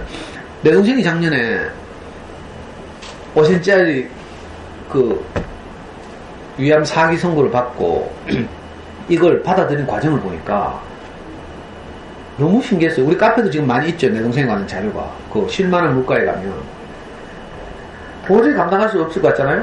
근데 처음에는 당황하더라고. 그래서 우리 큰형한테 쫓아갔어요. 우리 큰형이 이제 의사니까 쫓아갔는데 신기하게도 우리 큰형이 바로 그 자리에서 처음에는 우리 형도 당황해가지고 이제 재수씨가 그런 줄 알고 좀 안심하다가 자기 동생이 그렇다 하니까 그것도 가장 안타까워하는 막내 동생이 정신이 번쩍 든 거예요. 그날 저녁에 우리 형이 바로 내 동생을 앉혀놓고 이것은 전쟁이다 이렇게 말했어. 무슨 전쟁? 우리 인생을 불행하게 하려고 하는 어떤 세력과의 전쟁. 이걸 우리가 성경에서 보통 사탄이라고 말해요. 만약에 내게 그게 왔죠? 이런 절망적인 일이 왔어요. 근데 하필 왜 내게 이런 일이? 하고 원망하기 시작하면 어떻게 돼요? 내 삶 전체가 불행해져요. 왜 내가 뭘 잘못했길래 어릴 때 그걸 고생했는데 하필 또 내게 이런 일이 있습니까? 이렇게 원망하기 시작하면 모든 것이 뭉클어지죠. 우리 형은 이제 늘 우리 스승 말씀을 듣고 있었으니까 내 동생한테 바로 동생이라고 위로하고 이런 거 얄짤 없었어요. 너무 신기하더라고. 동생 딱 앉혀놓고 바로 이것은 전쟁이다. 네가 여기서 져서 원망하고 한탄하고 불행해하면 네 인생 전체가 그렇게 되고, 그죠? 여기서 네가 싸워서 이기고 그럼에도 불구하고 내가 지금까지 정말 행복하게 잘 살았습니다. 이렇게 간증하기 시작하면 네 인생은 너무나 귀하게 남은 인생을 살게 된다 이렇게 딱. 우리 동영상도 지금 우리 카페에 있어요. 한번 보라니까. 괜히 올려놓는 게 아니에요. 진짜 놀라운 일이죠. 뭐 저도 물론 동생이 그렇게 격려했지만 그리고 내 동생이 이걸 아주 담대하게 받아들였어요. 그리고 남들이 하는 항암 치료 과정은 다 했어요. 주변에서 오만 말이 많거든. 이런 생기면 어디 가면 뭐 자연치유법이 있는데 뭐 지랄하고 뭐 어쩌고저쩌고. 그건 아주 희귀한 거죠. 의학이라는 건 뭔가 하면요, 임상 실험을 거쳐서 누구에게나 통용될 수 있는 것, 이게 현대의학이에요. 근데 어디 가면 무슨 뾰족한 효험이 있더라. 물론 그럴 수도 있어요. 어떤 사람에게는. 실제로 우리 모기님 친구의 남편은 똑같은 그 위암이었는데 비타민을 먹고 비타민 요법을 나왔어. 그런 사람 있다니까. 그래서 내 동생도 요즘 비타민 요법 했잖아요. 우리 형 병원에서 고단위 비타민 처방하고 했다니까. 안 되더라고 내 동생. 그러니까 그런 민간 요법들은 어떤 사람에게 우리가 뭐 다 할 수 없는 일이지만 가끔씩 뭐 이렇게 재수로 되는 경우가 있죠. 근데 잘못하면 그런데 휩쓸리면 어떻게 돼요? 가상탕진하고 사람은 사람대로 잃고 이렇게 돼요. 근데 내 동생은 수많은 뭐 송사들이 있었지만, 권유들이 있었지만 전혀 흔들리지 않았어요. 나는 형이 시킨 대로 하겠다. 우리 형은 또 의사잖아요. 그러니까 뭐 한방이니 민간요법이니 아주 개무시하거든. 근데 신기하게도 내 동생이 그걸 잘 받아들이고 최선을 다해서 투병하고요. 투병하는 과정에서도 신기하게도 자기 남은 인생 1년 동안 불태우면서 살았어. 그동안 보지 못했던 많은 교회 형제들 찾아다니고요. 위로를 누가 받아야 돼요? 내 동생이 받아야 되죠. 근데 여러분들 딱 한번 생각해보니까 누가 절망적인 일이 닥쳤어. 나는 그런 절망이 없어. 내가 그 사람을 위로할 수 있어 없어요? 위로 못해요. 그런데 위로하겠다시고 어줍게 뭐 하는 것 자체가 짜증난다니까. 여러분들 그런 거 한번 당해보니까 하다못해 아주 가벼운 갑상선 암이나 유방암 걸려도요, 어떤 위로도 내게 안 들립니다. 그렇죠? 아무도 위로할 수 없어요. 그리고 저도 교회 앞에서 그렇게 강요했어요. 우리 중에 누가 내 동생을 위로하냐? 우리 중에 죽음을 피해갈 사람이 누가 있냐고. 시기만 다를 뿐이지. 그리고 실제로 내 동생보다 내가 더 오래 산다는 보장도 없었어요, 그 당시. 실제로 그때 같이 살아있었지만 내 동생보다 먼저 죽은 사람도 있어, 실제로. 그렇죠? 물론 확률은 좀 다르지만. 내 동생이 아주 담대하게 받아들이더라고요. 벌써 작년 11월 달에 내 동생이 떠났으니까 벌써 1년 다 돼가지고. 그때 공교롭게도 우리 모기님 남동생도 같은 그리고 목임 남동생, 내 동생하고 소개시켜가 인사하고 있잖아. 같이 투병 생활하고 없어 재밌었어요. 경대 항암 치료 받아 경대 제7급 경대 가면 막 늘 자주 만나서 악수하고. 그리고 내 동생은 항암 치료 받는 과정에서 항상 형제들 찾아다니면서 있잖아. 교회 잘 안 나오는 형제들한테 교회 나오라 하고. 자기가 받은 은혜를 형제들 앞에서 선포하고 간증하고 이랬거든요. 그러니까 내 동생한테 누가 위로하는 게 아니라 내 동생이 우리를 위로했어요. 참 신기한 일이죠. 이게 이제 평소에 우리가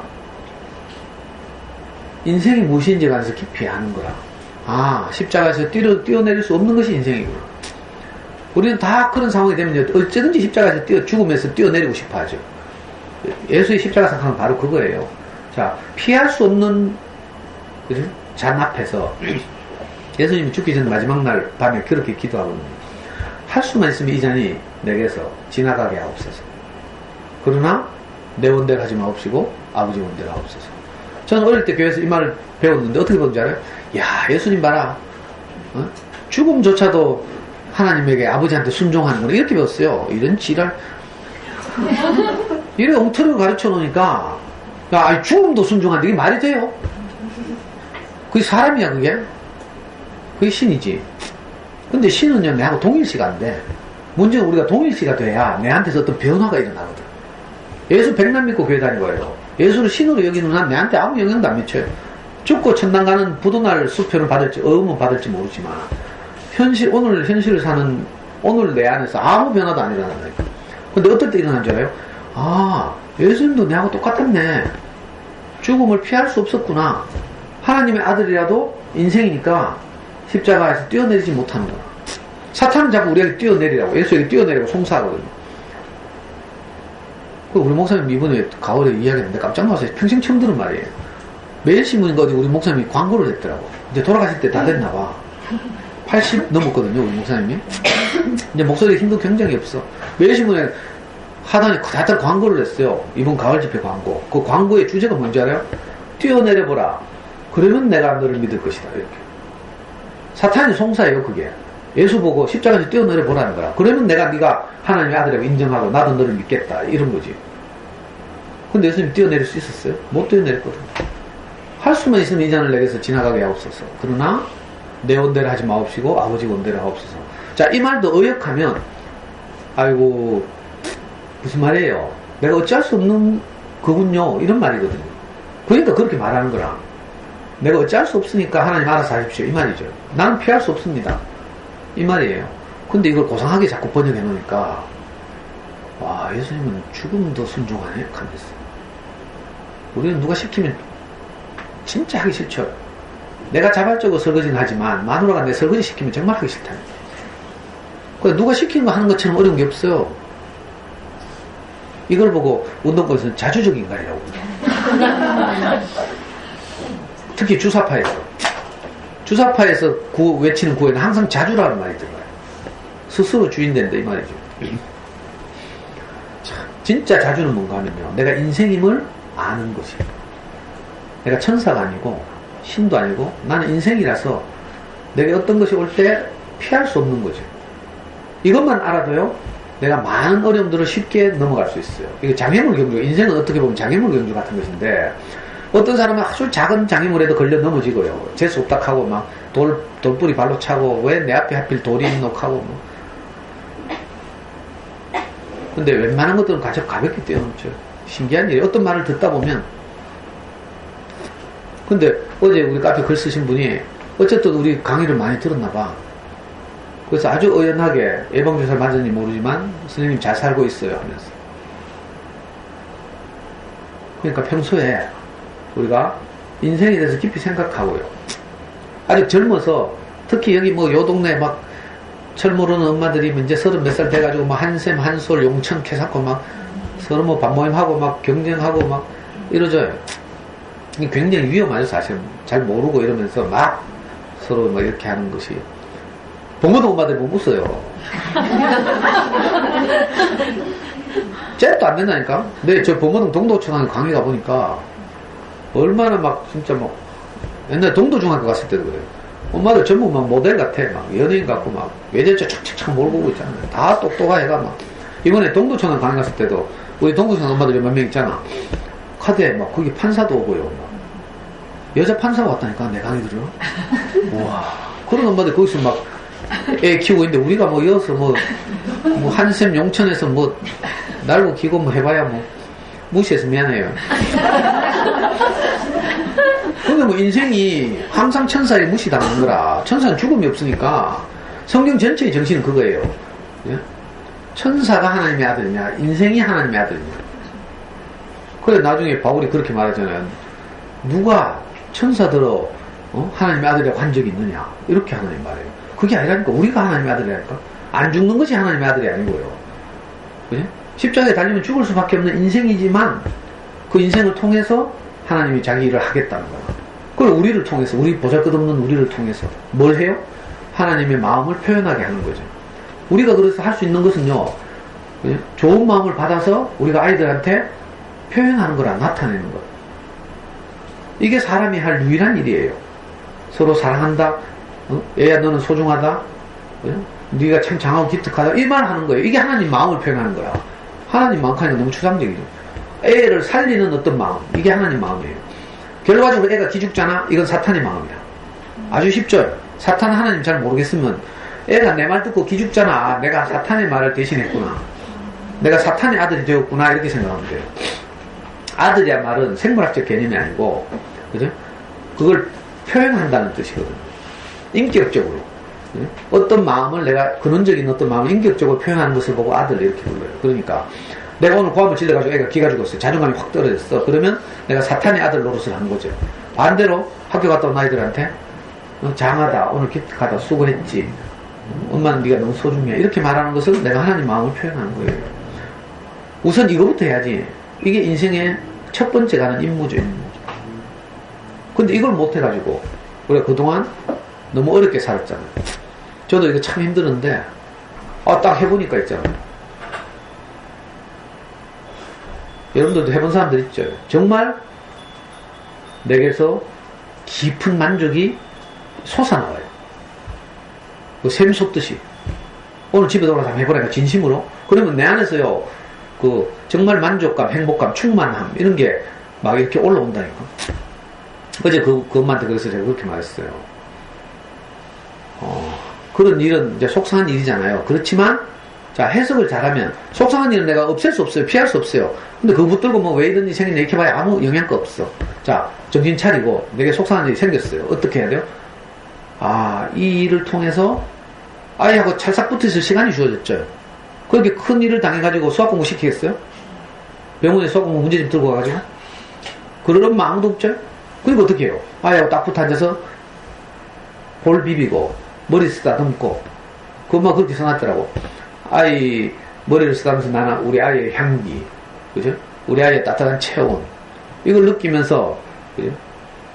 그 엄마는 아주 겸손하게 소박하게 나쁘지 않은 밤입니다. 이렇게 표현하세요. 그 절망적인 내일 8시간 수술을 해야 되는 그 초등학교 2학년 아들을 두고, 예.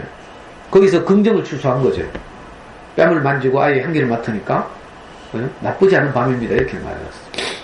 그래서 제가 댓글을 그렇게 달았어요. 이 귀한 시간 동안, 다시 오지 않을 시간 동안 평소에 못했던 거, 평소에 우리가 뭐 잠수 내고 시킨다고, 수학공부 시킨다고 애한테 못한 말 많이 있죠. 그 말을 어떻게 해요? 실컷 하는 거죠. 그러니까 부정 뒤에는 부정만 있는 게 아니고 부정 뒤에 정말 긍정적인 어떤 것이 있어요. 아이하고 늘 붙어 있으니까 어떻게 해요? 너무 소중하잖아요. 이 아이가 살았으면 좋겠죠. 살기만 하면 되잖아요. 그런 마음이 들죠. 그러니까 어떻게 해요? 평소에 못했던 말을 아이에게 마음껏 하는 소중한 시간이 된 거죠. 그렇게 큰일이 아니더라도 우리가 가끔씩 정신 나가가지고 애 잡고 나면 그날 밤에는 우리가 아이한테 정말 귀한 말을 하게 된다고 했죠. 그러니까 잡은 게 꼭 불행한 일이 아니라고 했어요. 내가 사람인데 뭐 잡을 수도 있지. 안 잡으려고 하는 게 도로똥 만드는 거라니까. 엄마들이 아이를 키우면서. 그러니까 속상해서 고함 지를 수도 있어요. 정신 나가서 마야 혼낼 수도 있죠. 하지만 그날 밤이 이제 중요한 거예요. 그날 밤. 그날 밤에 사과를 미루지 말고 아이 침대 옆으로 가서 무릎을 꿇고 아이에게 진심으로 내 마음을 표현하기 쉽잖아요. 너무 미안하니까. 내 제정신이 돌아오면. 그죠? 그때 우리 아이 사랑한다 하고 엄마 아까 미쳐서 그랬다 미안하다 하고 그런 말을 할 가장 좋은 기회예요. 그러니까 위기가 곧 기회다 이런 말 있잖아요. 자, 인생을 잘 살펴봐야 돼요. 정말 예기치 않은 일이 많이 일어나요. 그러니까 우리 시나리오대로 아무 일 없이 탄탄하게 애가 막 척척척척 해가지고 막 공부 잘하고 막 이렇게 클 것 같죠? 천만의 말씀이에요. 저도 여러분한테 다 말하지 못한 수많은 일들이 있었어요. 그럴 때마다 참 엄마로서는 가슴이 아프고 마음이 미어지고 이렇죠. 감당할 수 없고 이런 일도 있고요. 어떤 때는 정말 절망적일 때도 있어요. 내일 누가 상담하러 온다는데 여러분들 모르는 분이니까 내가 말하는데 남편하고 사이가 너무 안 좋아서 이혼하게 됐어요. 남편이 이혼하재. 남편이 잘못해서 뭐 바람 피워가지고 뭐 그렇게 됐는데 이제 아내로서 너무 그게 속상하고 이래가지고 계속 옛날 바람 피운 이야기를 하면서 막 싸웠나봐. 근데 남편이 도저히 견디다 안 되더라. 뭐 이혼하게 됐어. 근데 그 과정에서 애가 너무 불안해하는 거예요. 초등학교 6학년짜리가. 그 엄마가 보다 안 돼가지고 뭐 주변에 도움을 청해가지고 저한테까지 연락이 왔어요. 그 내일 그 아이를 데리고 엄마가 오겠다는데 내가 열받아가지고 가면 이혼 안 하면 되지 하면서 라고 말했지만 또 그 엄마 입장은 또 그 엄마 입장이 있잖아요. 참 이거 뭐라고 말해야 될지 캄캄해요. 내일 온다는데. 그래 전문가한테 가지 하니까 꼭 내한테 오겠다네. 여기 보니까 뭐 영대병원 신경전신과 뭐 주임 교수 하던 분이 올배에다가 정신과 열었더만 요즘은 그냥 정신과가 정신건강의학과 카대 듣기도 좋게. 그런데 전문가한테 한번 가보고 일단 보면 좋은데. 자, 제가 좀 서툴게 말했지만 내가 우리 목사님 마음을 여러분들한테 그대로 전하고 싶은데 이게 잘 안 되네요. 그런데 하여튼 우리가 인생을 살다 보면 내가 어쩔 수 없는 그런 이 자리에 오게 되고요. 그래서 그것을 피하고 싶고 뛰어내리고 싶죠. 그러나 그럴 수 없는 것이 인생이에요. 근데 그럴 수 없는 그 자리에서 기적 같은 일이 시작돼요. 예수님 십자가에서 죽었죠? 죽었는데 어떻게 됐어요? 지금 세상에서 제일 유명한 사람이 됐어요. 살아났대. 이건 애매한 표현이에요. 많은 사람들은 예수님이 살아난다고 하니까 진짜 시체가 살아난다고 생각한다. 어릴 때 그렇게 배웠어요. 근데 저는 지금도 거기에 대해서 의문을 갖고 있어요. 시체가 살아났으면 내가 하나님 같으면 예수님 데리고 이스라엘의 수도 예루살렘에서 기자회견함하고 시리아에 가서 기자회견함하고 이집트에 가서 기자회견함하고 몇 번 해보면 온 세상이 다 기독교인이 돼요. 왜 하나님 그걸 안 했을까? 예수님이 살아났다는데. 지금도 미스테리예요. 그래서 저는 이거 모르는 부분이에요. 시체가 살아났는지 모르지만 예수의 삶이 누구에게서 살아난 거야. 누구에게서? 베드로에게서, 마태에게서, 요한에게서, 바울에게서 살아난 거죠. 그래서 그 사람들이 자기 안에 살아난 예수를 증거했어요. 그게 성경이에요. 신약 성경. 마태란 사람이 내가 지금 한 말은 오늘 마태복음을 요약한 거예요. 마태란 사람이 마태복음 4장에서 처음 예수님이 3번 시험을 당한 거 있죠. 1차, 2차, 3차 시험 아까 말씀드린 거. 그걸 마태가 썼어요. 그 제일 마지막에 마태복음 27장, 28장 가면 십자가에 달리는 예수에 대해서 또 썼어요. 마태는 예수의 12제자 중에 한 사람이에요. 옛날에 내가 어릴 때 외웠잖아요. 예수의 12제자 이름. 베아냐요, 빌바, 도마, 야다, 시가. 12명. 베드로, 안드레. 베드로의 형 안드레거든. 베안, 야요, 야고보, 요한. 이게 둘이 형제예요. 세베대의 아들이라고도 불리죠. 야고보, 요한, 베안야요, 빌바, 빌립과 바돌로메. 베안야요, 빌바, 도마, 야다, 시가. 도마, 마태, 도마, 야다. 또 다른 야고보, 다데오, 시몬, 가룟유다. 이렇게 12명이거든요. 그 마태가 그 중에 하나죠. 예수님 따라다니면서 정말 행복했을 거라. 근데 베드로처럼 뭐 베드로가 도망갔으니까 지도 도망갔겠지. 예수님이 그냥 허망하게 십자가에 죽는 걸 보고 너무 실망해서 도망갔어요. 나중에 베드로 같은 사람이 갈릴리 바닷가에서 너무 허무해가지고 예수님을 따라서 자기 인생을 걸고 따라갔는데 예수님이 그냥 허망하게 죽으니까 너무 실망했을 거 아니에요. 근데 그 갈릴리 바닷가에서 고기를 잡고 있는데 다시 예수님이 자기를 찾아왔대요. 이 장면을 보고 시체가 찾아온 것처럼 생각하는 사람도 있는데 저는 그건 모르겠고요. 베드로 안에 예수가 다시 해석되기 시작한 거죠. 아, 저것이 인생의 진실이구나. 십자가에 달리면 피하지 못하고 죽는 것이 진짜 사람이구나. 저게 하나님의 아들이구나. 이걸 알게 된 거예요. 그래서 하나님의 아들을 너무 어렵게 생각하지 말고요. 우리가 내게 오는 잔을 피하지 못하고 받는 것. 이게 인생이고, 이걸 하나님이 좋아하시는 거죠. 이게 하나님 아들이에요. 아들이란 뭐야? 하나님 가장 좋아하는 거, 자기 아들이죠. 저는 우리 아들 제일 좋아하거든요. 하나님이 가장 좋아하는 게 아들이에요. 아들, 자기 아들. 그러니까 사람은 하나님의 아들이거든요, 사실. 자, 우리를 통해서 이 마음을 표현하는 거예요. 하나님 마음을. 우리 아이들한테. 특히 어려울 때. 평소에 이런 말을 많이 들으면요, 애 잡는 거 좀 못하잖아. 근데 애 잡는 거 못하는 거 속상할지 몰라. 빨리 돌려야 되는데. 근데 결정적인 순간에 딱 가서, 우리 피어로드님처럼 정말 감당할 수 없는 어려움이 생겼을 때, 평소에 들었던 말들이 나를 살린다니까. 여러분들 한번 해봐요. 제가 들었던 많은 엄마들이 안 걸리니까 저를 찾아오더라. 어느 날 강의를 딱 끊은 엄마가 있었어요. 칠곡에 사는데. 자기 유방암이 딱 걸리니까. 유방암 3기. 제일 먼저 제 생각이 난대. 희한하죠? 제가 이렇게 불친절하고 까칠한데.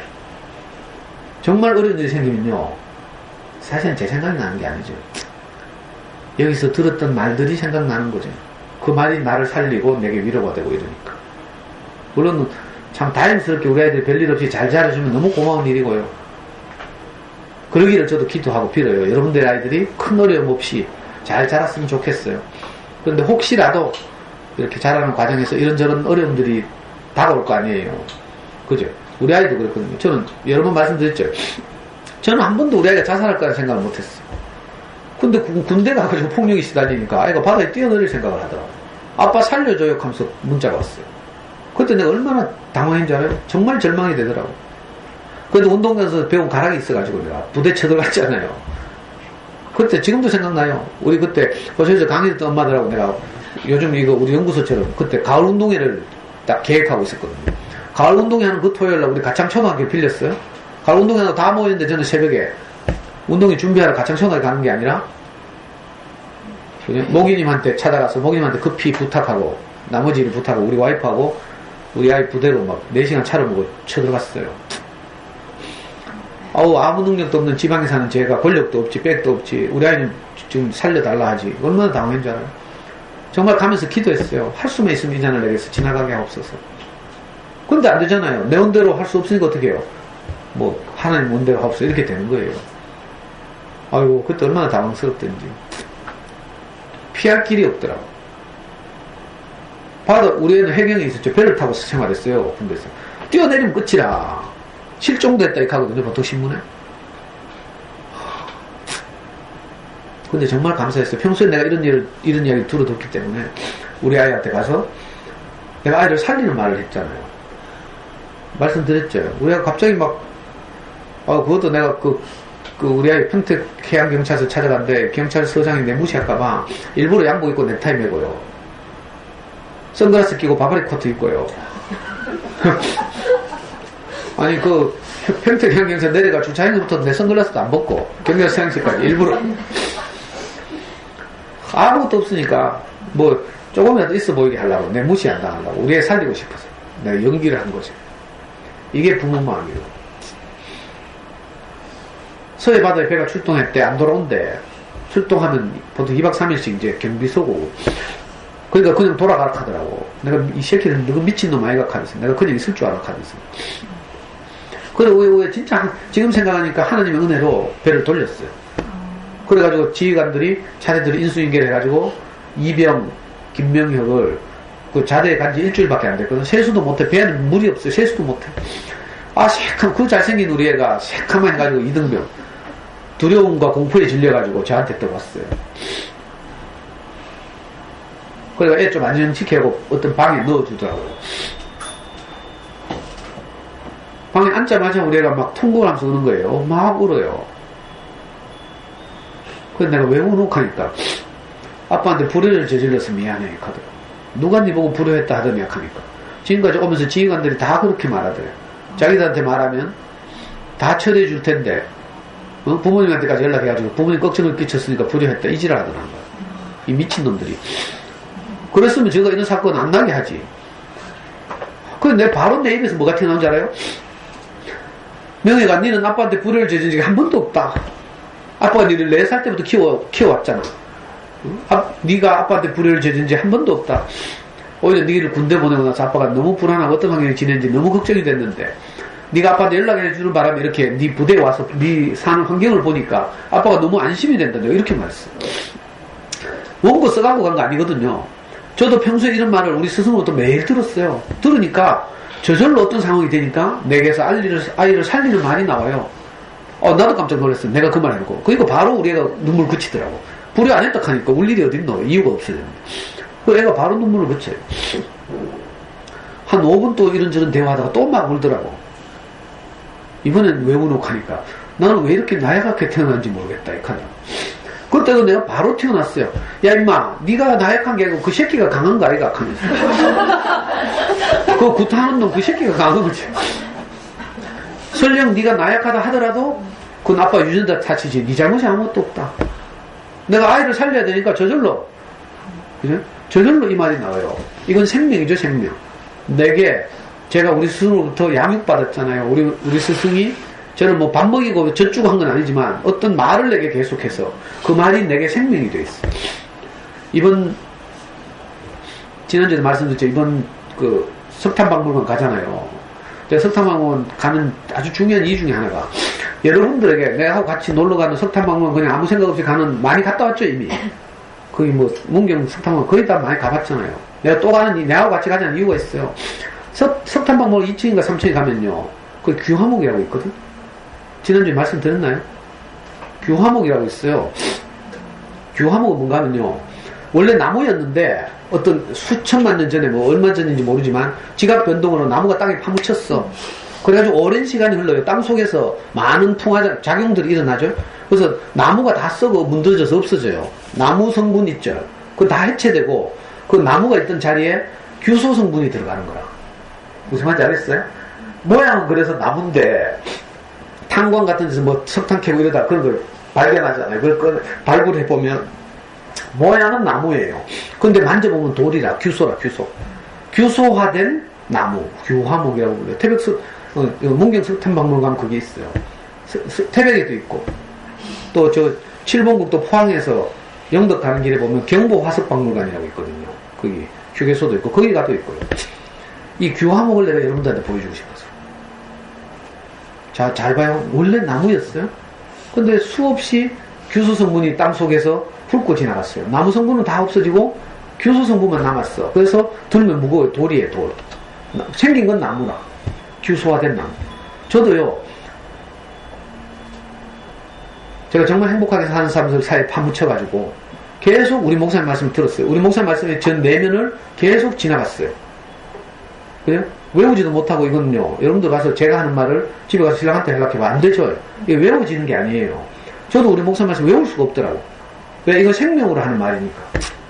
근데 시간이 흐르면서 규소화된 성분이 계속 나무를 쓸고 가서 나중에 성분이 다 바뀌었어요. 나무 성분이하고 규소 성분이 된 것처럼. 저도 어느 말을 계속 들었는데, 어떤 말을, 사람을 살릴 말을 계속 들었는데, 우리 아들을 만났는데, 내가 거기서 자동으로 내가 하는 말마다 아이를 다 살리거든요.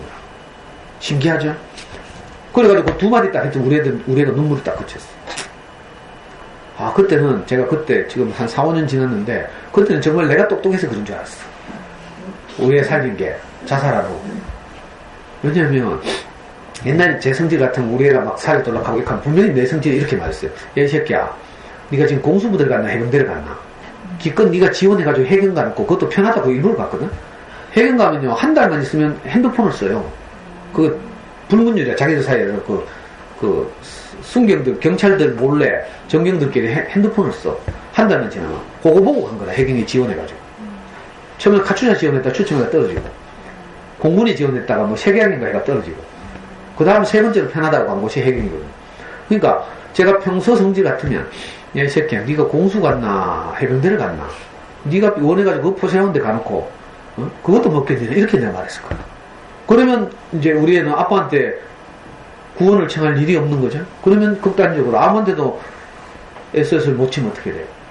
이상한 생각할 수도 있죠. 극단적인 생각. 근데 신기하게도 제 안에 전혀 그런 아이를 옳고 그름으로 판단하는 마음이 전혀 없었어요. 내가 이 아이를 살려야 되겠구나. 아마 우리 아이들이 어떤 정말 어려움에 처하면 그런 생각이 저절로 들겠죠. 여러분들도. 지금 피어로드님이 그런 마음 아니겠어요? 사람만 있으면 좋겠다. 이 마음이잖아요. 저도 그랬어요. 근데 신기하게도 제 안에서 정말 아이를 살리는 말만 나오더라고. 그래가지고 아이를 딱 안정시켰어요. 그래가지고 외박 허가를 받아서 아이를 데리고 나왔잖아요. 데리고 나서 저는 밖에서 경찰하고 계속 그 부대하고 협상했어요. 우리 애를 다시 부대로 복귀시키려면 안전을 확보하지 않으면 난 못 보낸다, 이렇게. 그리고 우리 애 데리고 대구로 내려왔다. 대구 내려와서 가정청에 가서 운동회 하는 거 마지막으로 보고. 딱 하루지만, 그래서 계속 협상해가지고 가해자를 일단 우리 애하고 다시는 조우하지 못하게 하라고 했어. 그리고 가해자는 그 당시에 제주해양경찰로 발령받아 가고. 그죠? 우리 애는 다시는 배 타면 위험하니까 안정될 때까지 육지로 보내라 했어. 그래서 육지에 해양경찰서 파출소가 있어요. 그래가지고 저 경기도, 그죠? 방파제 앞에 파출소 있거든요. 그 고기 잡는 배들의 입출항을 관리하고 이런 데 있어요. 그 육지로 파출소 4군으로 옮겨가지고 우리 애가 겨우 살아났어. 저는 한 번도 우리 애가 이런 절망이 다다를 거라고 생각을 못 했거든요. 내가 최선을 다했기 때문에 공무원 자식이면 되는 줄 알았어. 근데 그게 아니더라고. 그래서 제가 여러분들한테 이런 얘기를 자주 하는 거예요. 물론 아무 일이 없으면 좋겠지만 작은 일이라도 있거든요. 초등학교 때 뭐 교우 관계도 있을 수 있고요. 뭐 왕따 문제도 있을 수 있고요. 학교 폭력 문제도 있을 수 있고요. 뭐 또는 공부를 어려워할 수도 있고요. 틱이 일어날 수도 있고 많은 일들이 있을 수 있어요. 자, 그럴 때 내가 도대체 뭘 준비하고 있어야 될 것인가, 엄마로서. 그죠? 화내고 뭐 이런 거 생각하지 말고 어떤 말을 계속 들어두는 거예요. 그러면 나중에 위기가 닥쳤을 때 내게서 그 말이 튀어나온다. 귀화목처럼. 그런 날이 오기를 바라고. 그래서 제가 여러분들에게서 힘을 빼는 거예요. 뭐 제가 힘을 빼고 싶어서 빼는 게 아니고 제 말 들으면 힘이 빠져. 우시아우시 하면서 뭐 영어 전문학원으로 돌리고 막 좋은 수학 전문학원도 가고 뭐 이렇게 하겠죠. 그러나 사실은 더 중요한 것이 우리 안에 이런 마음을 가지는 거죠. 이게 우리 인생을 가장 가치 있게 만드는 작업이고, 그래서 이걸 보고 하나님의 아들이다 이렇게 말하는 거죠. 예수만 하나님의 아들이 아니에요, 사실. 그죠? 그래서 평소에 이 말을 좀 잘 들어주시고, 이번에 피어로드님 일을 보면서 내가 너무 고마웠어요. 유튜브를 통해서 열심히 들어가지고 너무 속상하고 힘들겠지만 그래도 의연하게 이거 잘 이겨내고 중심을 잡고 있잖아요. 어떤 말도 위로가 안 돼요, 이럴 때. 아, 인생이라서 그렇다. 왜 하필 내게만 이런 일이 있나요? 뭐 이렇게 말 소용없고요. 내만 더 속상해요. 그래. 원망하고 신세 한탄하고 부정하고 뭐 이런 일이 아니고 담담하게, 쉽지 않지만 아, 인생이라서 그렇구나 하고 지금 내게 온 상황 안에서 내가 살 것을 찾아요. 살 것. 긍정적인 것을 찾고. 그러면요, 다 길이 있어요. 오히려 어떤 사건이 내 인생을 더 복되게 할 수도 있어요. 저는 우리 아들이 군대 가가지고 그런 절망적인 사건이 없었더라면 내가 강의 도대체 뭐하고 살았겠나 생각이 들더라고요. 하루는 내가 대구 자연과학고등학교에 내 초청을 받았어요. 그 고등학생 부모들한테 강의를 해야 돼. 근데 대구 자연과학고등학교, 옛날에 대구 농업고등학교. 그 애들 공부 진짜 못하고 농띠들 오는 데잖아요. 그럼 엄마들 어떻게 했어요? 애들 키우면서 수많은 일들이 있었겠죠. 학교 안 간다 하고 개기고 뭐 이러던 애들을 다 키웠을 거라. 그 학부모들 앞에 가서 내가 무슨 말 하겠어요? 잠순의 영어 이야기 해요? 생각하는 힘을 키우는 수학 공부 이런 이야기 해요? 그런 거 이야기하면서 씨알도 안 먹혀요. 그래가지고 제가 담대하게 마음 먹고, 그죠? 어떤 이야기를 했어요. 내가 그 부모로서 내 아이를, 그 가장 큰 절망을 경험하니, 우리 군대 가서 죽을 뻔한 이야기 했거든요. 그러니까, 그 대구 자연과학고등학교 엄마들이 다 울더라. 심지어는 교장선생님도 가서 같이 울고 있어. 신기하죠? 내게는 가장 그 당시에 어려운 일, 절망적인 일이었어요. 근데 우리 아이의 인생에 큰 뭐가 됐어요? 자양분이 된 거야. 우리가 나중에 제대하고 나서 뭐라 하는 줄 알아요? 아빠, 내가 군대에서 그런 일도 겪었는데, 그리고 나서 또 많은 일이 있었어요. 신고를 했잖아요. 그래서 온 해양경찰서가 시끌벅적해졌거든. 이 내부 고발자가 된 거야. 정말 내부 고발자 입장 어렵거든요. 잘못하면 왕따 되고 같은 정경들 사이에서 그것 때문에 더 교육도 많이 받고 이러거든요. 그래서 우리 애가 그 후로도 부대 생활로 돌아가면서 다시 배로 또 가고 이런 과정이 있어요. 많은 일들이 있었는데 다 말씀드릴 수는 없고, 근데 우리 애가 그 어려운 일들 다 견뎌냈어요. 그리고 나중에 전역하고 나서 하는 말이, 아빠, 군대에서 내가 이 어려운 일도 겪었는데 앞으로 어떤 일이라도 내가 이겨낼 수 있을 것 같다, 이렇게 말하더라고요. 그러니까 그 사건이 당시로는 절망적인 사건이었지만 그것 때문에 우리 아이 인생이 아주 이게 매듭이 하나 생긴 거죠. 대나무로 말하면 마디가 생긴 거. 그렇죠?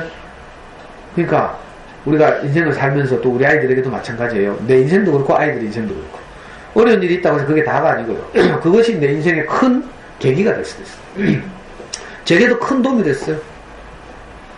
제 다른 강의를 들어보면 알겠지만 정말 제가 여러분들과 하는 강의에서도 많이 달라졌어요. 아, 이게 인생이 쉬운 것이 아니구나 이걸 알게 됐고, 그래서 여러분들이 아직 어리고 아이들도 어리지만 제가 자꾸 먼저 살아본 선배로서 이 높아심 때문에라도 이런 이야기를 자꾸 하는 거죠. 특히 오늘 우리 카페에 있는 그 참 안타까운 우리 피어드님 일을 겪고 나니까 더 그런 생각이 들고 이래서 좀 주제가 무겁긴 하지만 여러분들에게 이 말씀을 드렸습니다. 항상 우리는 송사를 받고 있다. 송사에 지면 안 돼요. 그게 아니라 지금으로서 우린 충분하다. 엄마이기만 하면 된다. 이걸 그죠? 가지고 담대하게 이런저런 송사를 이겨내는 거죠. 엄마이기만 하면 충분하다. 그래서 뭐 더 좋은 엄마 이런 거 생각하지 말고 여러분들은 저보다 다 좋아요. 일단 그렇게 생각하시면 돼요. 저하고 연구소 살아보면 안다니까. 책봇 하는데요. 오늘 책봇이 뭐지? 우리 1, 2, 3학년 저학년 책봇이 뭔가 하면 뭐다? 어둠을 두려워하는 꼬마박쥐. 이걸 가지고 해요. 어둠을 두려워하는 꼬마박쥐는 어둠을 제일 두려워하거든. 내가 아이들하고 책봇 하면서 항상 이런 걸 할 때는 자, 꼬마박쥐는 어둠을 제일 두려워한대. 왜냐면 어둠 속에서 나무가 흔들거리면 유령이 나타날 것 같아서 그렇대. 너는 지금까지 살면서 뭐가 제일 두려웠어? 이렇게 물어요. 그러면 어떤 애는 뭐 지진이 두렵다 하고요. 요즘을 반영해가지고. 뭐 어떤 애는 어둠이 두렵다 하고 있는데 어떤 애는 화난 엄마가 두렵다 하고 어떤 애는 아빠가 두렵다 하고요. 어제 어떤 놈은 상도쌤이 제일 두렵다 이랬어요. 아이고 참. 내가 아이들하고 어떻게 하든 행복해지자고 살고 있는데도 이게 장난감 거지 진짜로 강하지. 이양이자 하나가 상도쌤이 제일 두렵다 했어요. 왜냐하면 상도쌤은 패니까 이랬어요. 그러니까 여러분들은 저보다 훨씬 나아요. 여러분들은 자기 애밖에 안 패잖아. 저는 남의 애도 팬다니까. 그러니까 자책하지 말고요. 용기를 내고 우리에게 오는 송사를 담대하게 받으면서 나는 어쩔 수 없는 사람이야 뭐 그렇게 가볍게 여기고 그렇게 살았으면 좋겠고요. 어찌하든지 귀를 열고 그렇게 꾸준히 들었으면 좋겠습니다. 너무 무거워서 미안해요. 예. 다음 주에 뵙겠습니다.